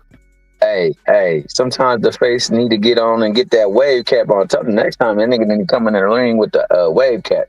But but since we saying Greece, I want to make. I know he got his ass whooped. Yeah, you're definitely been Israel today, Thomas. Because damn, that's crazy. I'm gonna say this. Fuck being Israel, man. Yo, who called you racist? Hey, what's going on with you and being Israel, man? That nigga's a bitch. That's it. This is outrageous. This is outrageous. I want to run. Boy, that escalated quickly. Yeah, Ben's been in Mex's head red free for the longest, bro. Yeah. Yo, we was talking about how they were saying like how Turkey can't start this league and be a sanctioning body at the same time and pay fighters and all of that stuff. But it's a lot of ways around that, man. Look at Al Heyman. According to the Ali Act, you can't be a manager and a promoter at the same time. But we know Al Heyman has a promotional company called PBC, and we know that he's a manager. So it's. And that's absolutely there's a lot of ways around that stuff, man. Yeah, but he's an advisor, bro. He does not own a promotional company. He's an advisor and he's a manager. And PBC is not a promotional company, bro. No, he's not registered as a manager. PBC not a promotional company, bro. No. It's not. Yes, it is, bro. Come on, bro. No, it's not, bro. I think it is, Thomas. I think it is. Company. I think it is. It's definitely a promotional company, but they. So Don't I quote me think on they that, say Thomas, anything to just not be wrong, bro. Yo, didn't Al Heyman get sued though? Didn't Al Heyman win that? Didn't Al Heyman? I am the best. There ain't a motherfucker come close. Al Heyman won his case, bro. He won. But what I'm saying is, what I'm trying to say is that I don't want to hone in on Al Heyman because No, he I don't know, lost. He lost that. He got sued by Bob Arum. He lost. No, he won. They tried to say he was monopolizing the fighters, but he won. That's why he got to keep the fighters. All right, frequent. Listen, what I'm saying is he lost. He had to pay Bob Arum money. He lost.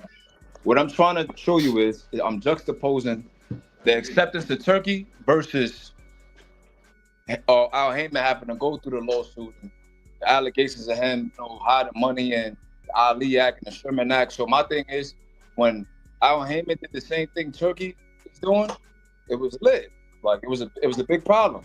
So my thing is, you can't blame people for being circumspect and having reservations about what Turkey's doing, bro. That's all I'm saying. I'm not saying it might not be good for the sport, because it might. I don't know. We gotta wait to see everything play out. But what I'm saying is, there's nothing wrong with having reservations, bro. But Supreme didn't That's what Dana's there for, all of those fighters was over there at Golden Boy, right? And Al Heyman took dang near his whole stable. Listen, see, y'all do that, and y'all missed a lot of crucial parts, bro. What happened was Oscar was going through his little coke binges and he was going through rehab, and Richard Schaefer was tired of that. So Richard Schaefer took the fighters and left. It wasn't Al Heyman that took the fighters, and he got paid for the fighters, bro. So that's like a false narrative, bro. That's what business system.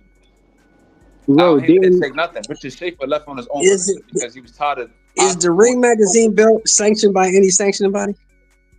Nah, No, it's not. It's not a sanctioning body. It's not a sanctioning body. Didn't they sue Al for trying to monopolize boxing, bro? Yeah. So what that mean? What monopoly mean, bro? Monopoly mean you got everybody, right? Yeah, I don't get your point. Bob Arum won the case. You're saying that that's a false narrative that he took all the boxers, but he did take all the fighters, bro. It wasn't about the fighters. Took his whole Bob stable. Arum sued him because he bought up. Listen, Bob Arum sued him because he bought up all the TV spots. Exactly. That's why Bob Arum sued him. Oh, he was saying that he was doing. Yeah, that would be a monopoly. So now, bought up all the TV spots. What the heck? What? No, listen. He bought up all the slots for boxing on TV. That's why we was getting boxing on NBC. We was getting boxing on CBS. He bought up all the time slots. That's monopolizing the time slots that were slated for boxing. He can't do that. That's why Bob Arum sued him. That's why Bob Arum won. He can't do that. I don't think Bob Arum. I don't think he won though, bro. Yeah, I he know. won. I know that Oscar and Golden Boy's lawsuit was Use your Google. Bob Arum won. No, he That's why I don't think definitely. he won though. Al Heyman definitely won, bro. They reached a No, settlement. he didn't to my win. Use knowledge. your Google. That's why All I'm saying Bob is Arum and Al Oscar- Heyman was feuding because Al was mad because he lost that money to Bob. I think you might want to Google yourself, bro. I'm gonna Google it. Yeah, Google it because I don't think what you're saying is accurate. And Al Heyman gave Floyd money to buy self out of Golden Boy. But how do you know that though? And it wasn't Golden Boy; it was Top Rank. Hold on. We got Sheldon yeah, on the agent. We got my man. Top Rank. All I'm saying is when Oscar and Arum got together and they shoot Al Heyman, everybody vilified or demonized Al Heyman. They would say he was bad for the sport, the long-term effects, this, that, and third. With Turkey, is open arms, it's acceptance. So other people are just saying, what happened? What changed? What happened to the Ali Act, the Sherman Act, the monopolistic practices? What happened to that? So now what I'm saying is, if you look at what Turkey's doing, right? He has a sponsorship with the WBA, the WBO, the WBC is on board. He's working with the IBO. This, to me, is consistent with a monopoly. And if you want to create your own league and outsource, potentially buy out and get these fighters, that's monopolistic. So that goes against the Sherman Act. So my thing is, my reservations are based on the legalities of the situation. That's what I'm saying. Now, like you said, if he could be crafty enough to work his way around it and do his thing, then that's one thing. All I'm saying is, the things that he's doing right now is consistent with a monopoly, bro. That's all I'm saying. But he's not owning the sanctioning bodies, though. How is it a monopoly when he's not owning them? You're making it sound like the PBC can't use the other fighters That's what not under the Dana's there sanctioning bodies. for. I think Dana's there to have the title to do the shit to wiggle around so he can wiggle around other shit. All right, so now when you look at this zone, right? To my knowledge, he has like a stake in the zone now, right? So if you got this zone, right? They got Queensberry, they got Top Rank, well not Top Rank yet. They got Queensberry, they got Matchroom, they have Golden Boy, and the other dudes, I forgot their names, but they all on the zone now. He has ownership in the zone. So you got all of these guys under the same promotional banner, right? Look at what he's doing. Right. He's on Twitter. He's dissing Steve Willis. He got memes. He got fans attacking this dude, saying for him to get fired. Now look, the WBA he fucked up. He should. Listen to what I'm saying though. The WBA is considering overturning the fight with Tank. Now, whether you agree that Tank took a knee or officially got DQ, that's another thing. What I'm saying is, if you have a partnership and a sponsorship with the WBA, and now you got someone going after Tank saying we might get this fight overturned, that's not like funny to me. That's not him using the influence to go against Tank. Oh, so now you're going to try to put Turkey behind the fact that Tank might get his jaw overturned, bro? Listen, I said a bunch of different things. It's not just that. What I'm trying to say is his influence, to me, it looks a little suspect in the light, bro. That's all I'm saying. Now, if you can explain to me why I'm tripping, then I'm open to hear it, bro. I just don't see how someone can have. No, you ain't tripping. I could explain why you tripping, because you're making it sound like Turkey has, like, he bought out the sanctioning bodies, like he owns the WBA and he has this influence over. But I said he has a partnership with them, so that makes them compromised. You understand? What kind of partnership he got with the WBA, bro? Look online. As soon as you go to the WBA website, it has Riyadh season there, bro. So what kind of partnership? So I don't get it. I still don't get it. Yeah, I don't get it. You're saying because on the WBA website they have they promoting Riyadh season on there. You're saying that it's some kind of partnership, you think? Because they're promoting with the fighters and they're WBO for years. The main say it again. What's the main criticism of the WBO for years? Well, they wasn't considered a major sanctioning body. Whatever Bob orders. Whatever right? Bob orders. So if that's the funny acronym they gave him. I'm just saying. So if that acronym is basically the connotation is whatever Bob Arum wants, he gets as far as the fighters, the title shots, having control over the belt. So now you have an actual person in boxing now Whereas a partnership with a sanctioned body, to me, that's like, it makes things funny. That's what I'm saying, bro. Now, if you But you're saying they got a partnership without no. On what grounds do you say that? Where you get this information Mendoza from? said it himself, bro. Look it up. I don't know. You don't study these things, bro. He said they have a. He said the WBA have a partnership WBO said they have a with partnership with Turkey and Dicision. This is a fact. It's crazy that you don't know this frequent. You arguing it. Yeah. Some people just here to hate, bro. And every now and again. Yeah, I didn't see that the WBA had a partnership with them. They got a partnership with them, bro. But I'll fall back in the back, man. I did enough talking. Well, I don't know. Over here, Dub usually say present your evidence, company, bro. though. All you can do, you can present your evidence over here. Tell him, Dub.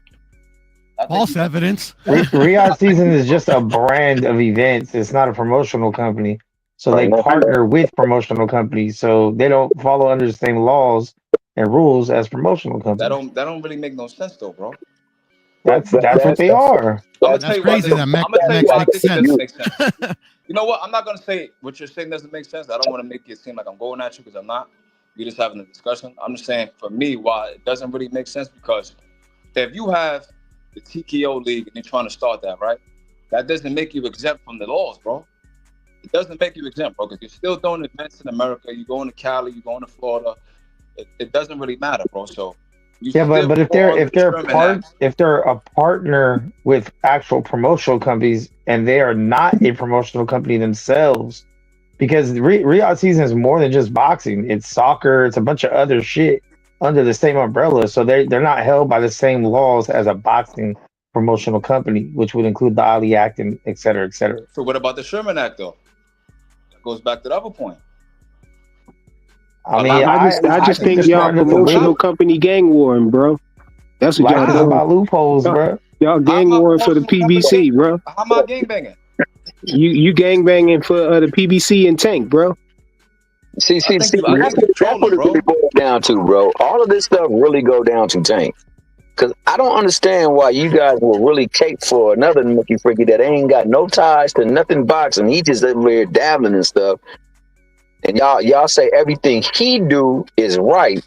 Everything PBC do is wrong, bro. And Tommy Hill, you gonna sit there and act like you ain't hear him just say that they about to overturn some fight with Tank. They about to but you said that too, though. But you said that too, though, bro. To answer the question to the Sherman Law is a United States thing. It's not a worldwide thing. So whatever they do in Saudi Arabia is not confined by the Sherman Law. Sherman Law is under the U.S.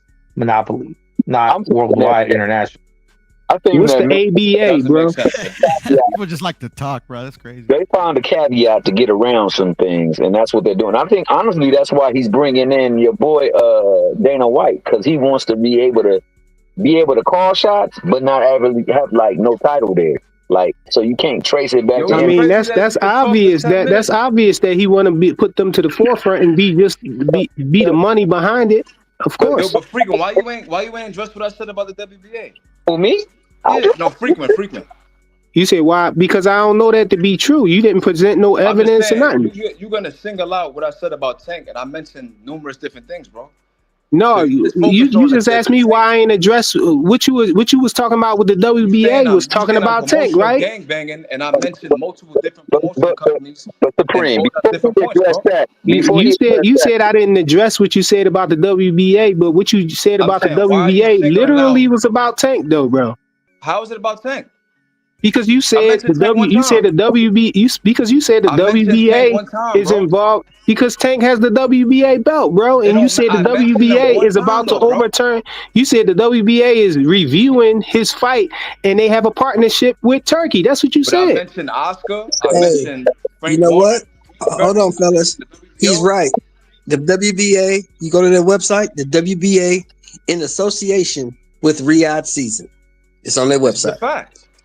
So you could troll and make it seem like I'm on some Tank defense promotional gangbanging instead of addressing why this man has an actual partnership with a sanctioned body, bro.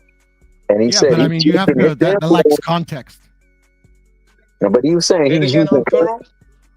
No, I was saying I my said, bad, Thomas. That lacks context. That statement I lacks said you was promotion. I said you was promotional company gangbanging. That's the PBC.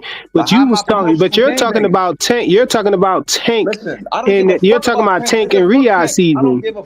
I don't give a fuck about Tank. I'm not even a Tank fan, nigga. Y'all always do that. If I'm saying Turkey has this with this promotional company, this sanctioning body, he's making these moves. Why you care about Tank, bro?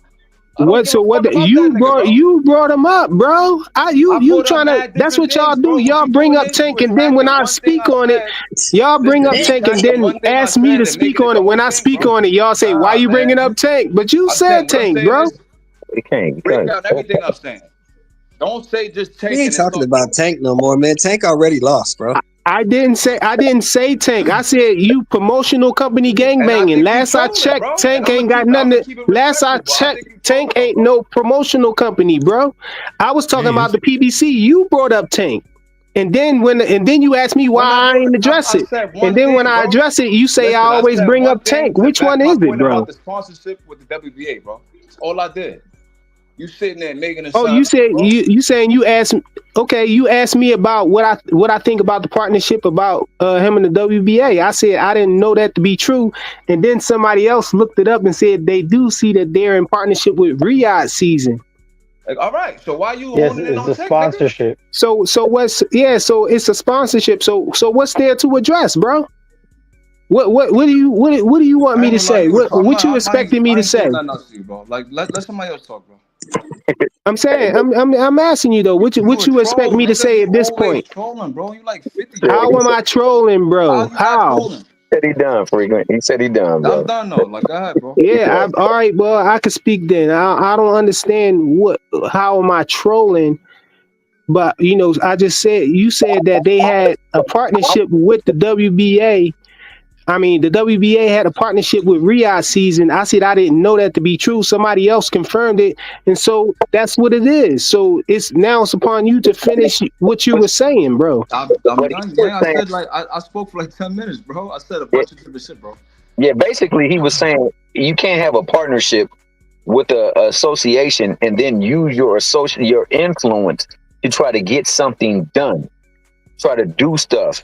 And that's all he was basically saying. It's not like within What's he trying to do? What is he trying to use his influence to get what done? To get Tank whatchamacallit overturned?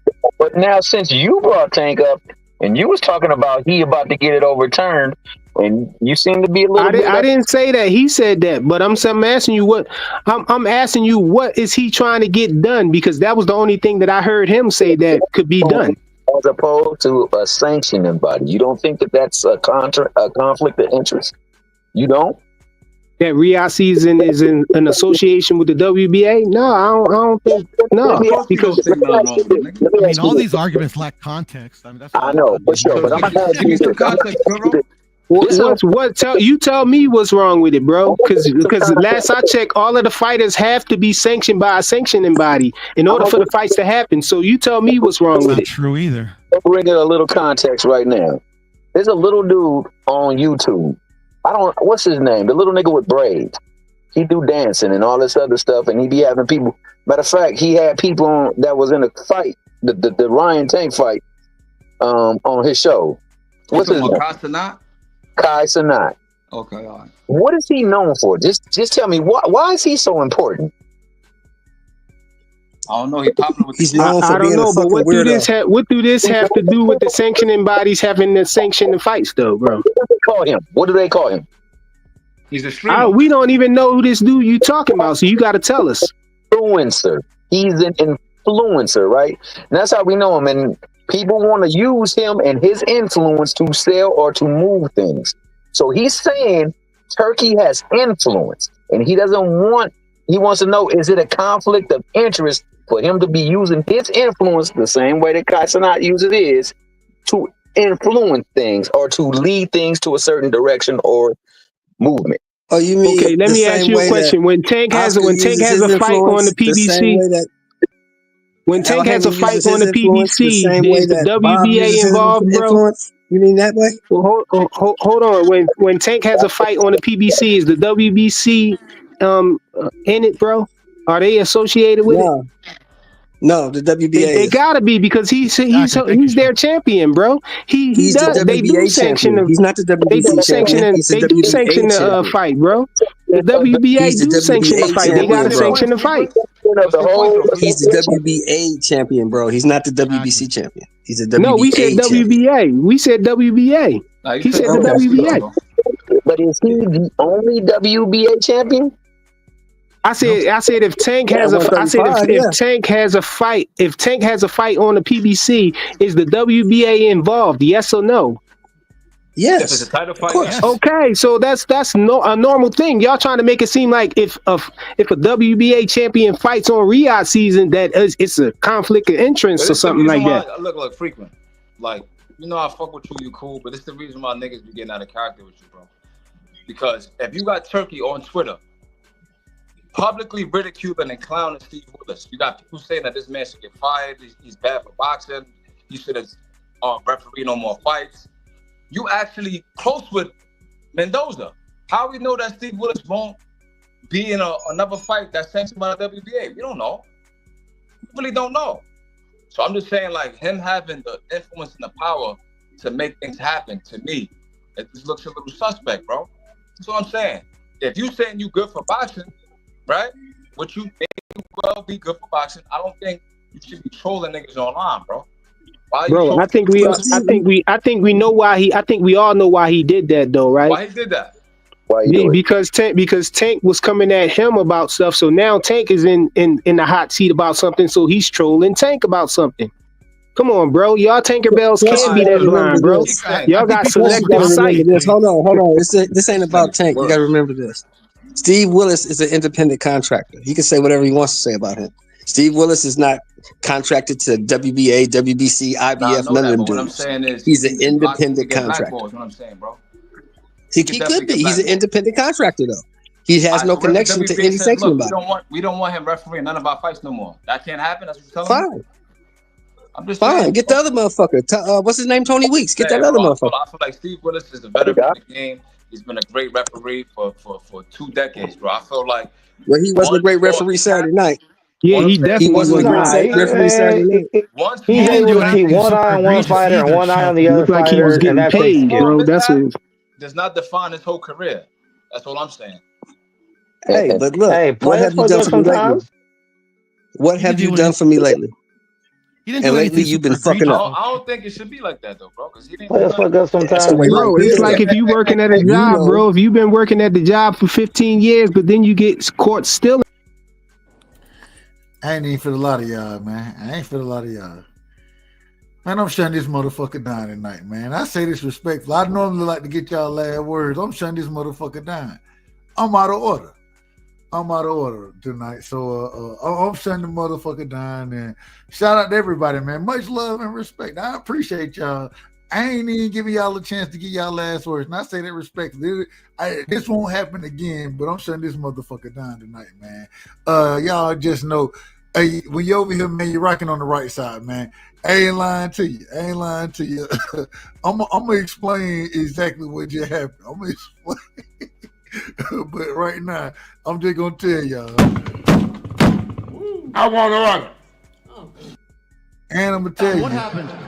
I just got my hair done 2 days ago, and she picked grease in my shit, so the shit was like, you know, like when you sweating and things like that, and the grease come in my face. It burnt my eyes type shit. Damn, why y'all booing like I'm saying bullshit? Like, this is real facts. Come on, man. I just got my hair done 2 days ago. Swing the wheel, it's gone. I just got my hair done 2 days ago. I just got my hair done. And she picked grease in my shit. I just got my hair done 2 days ago. I just got my hair done. I just got my hair done. I just got my hair done 2 days ago. I just got my hair done. And she picked grease in my shit. I just got my hair done. I just got my hair done. I just got my hair done. I just got my hair done. I just got my hair done. I just got my hair done. Why y'all booing like I'm saying bullshit? Like, this is real facts. Like, this is real facts. Why y'all booing like I'm saying bullshit? Like, this is real facts. It burnt my eyes. Like, this is real facts. I just got my hair done 2 days ago.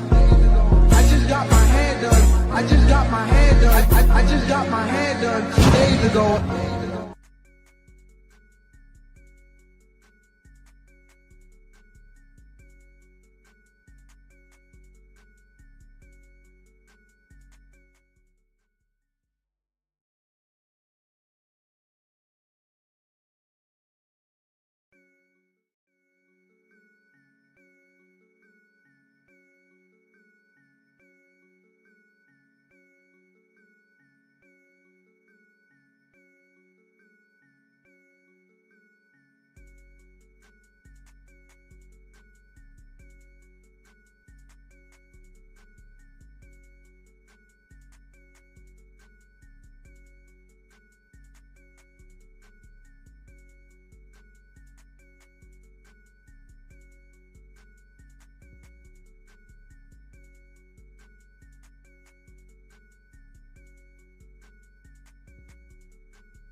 No. Rough on him now. No, he needs to know. Okay.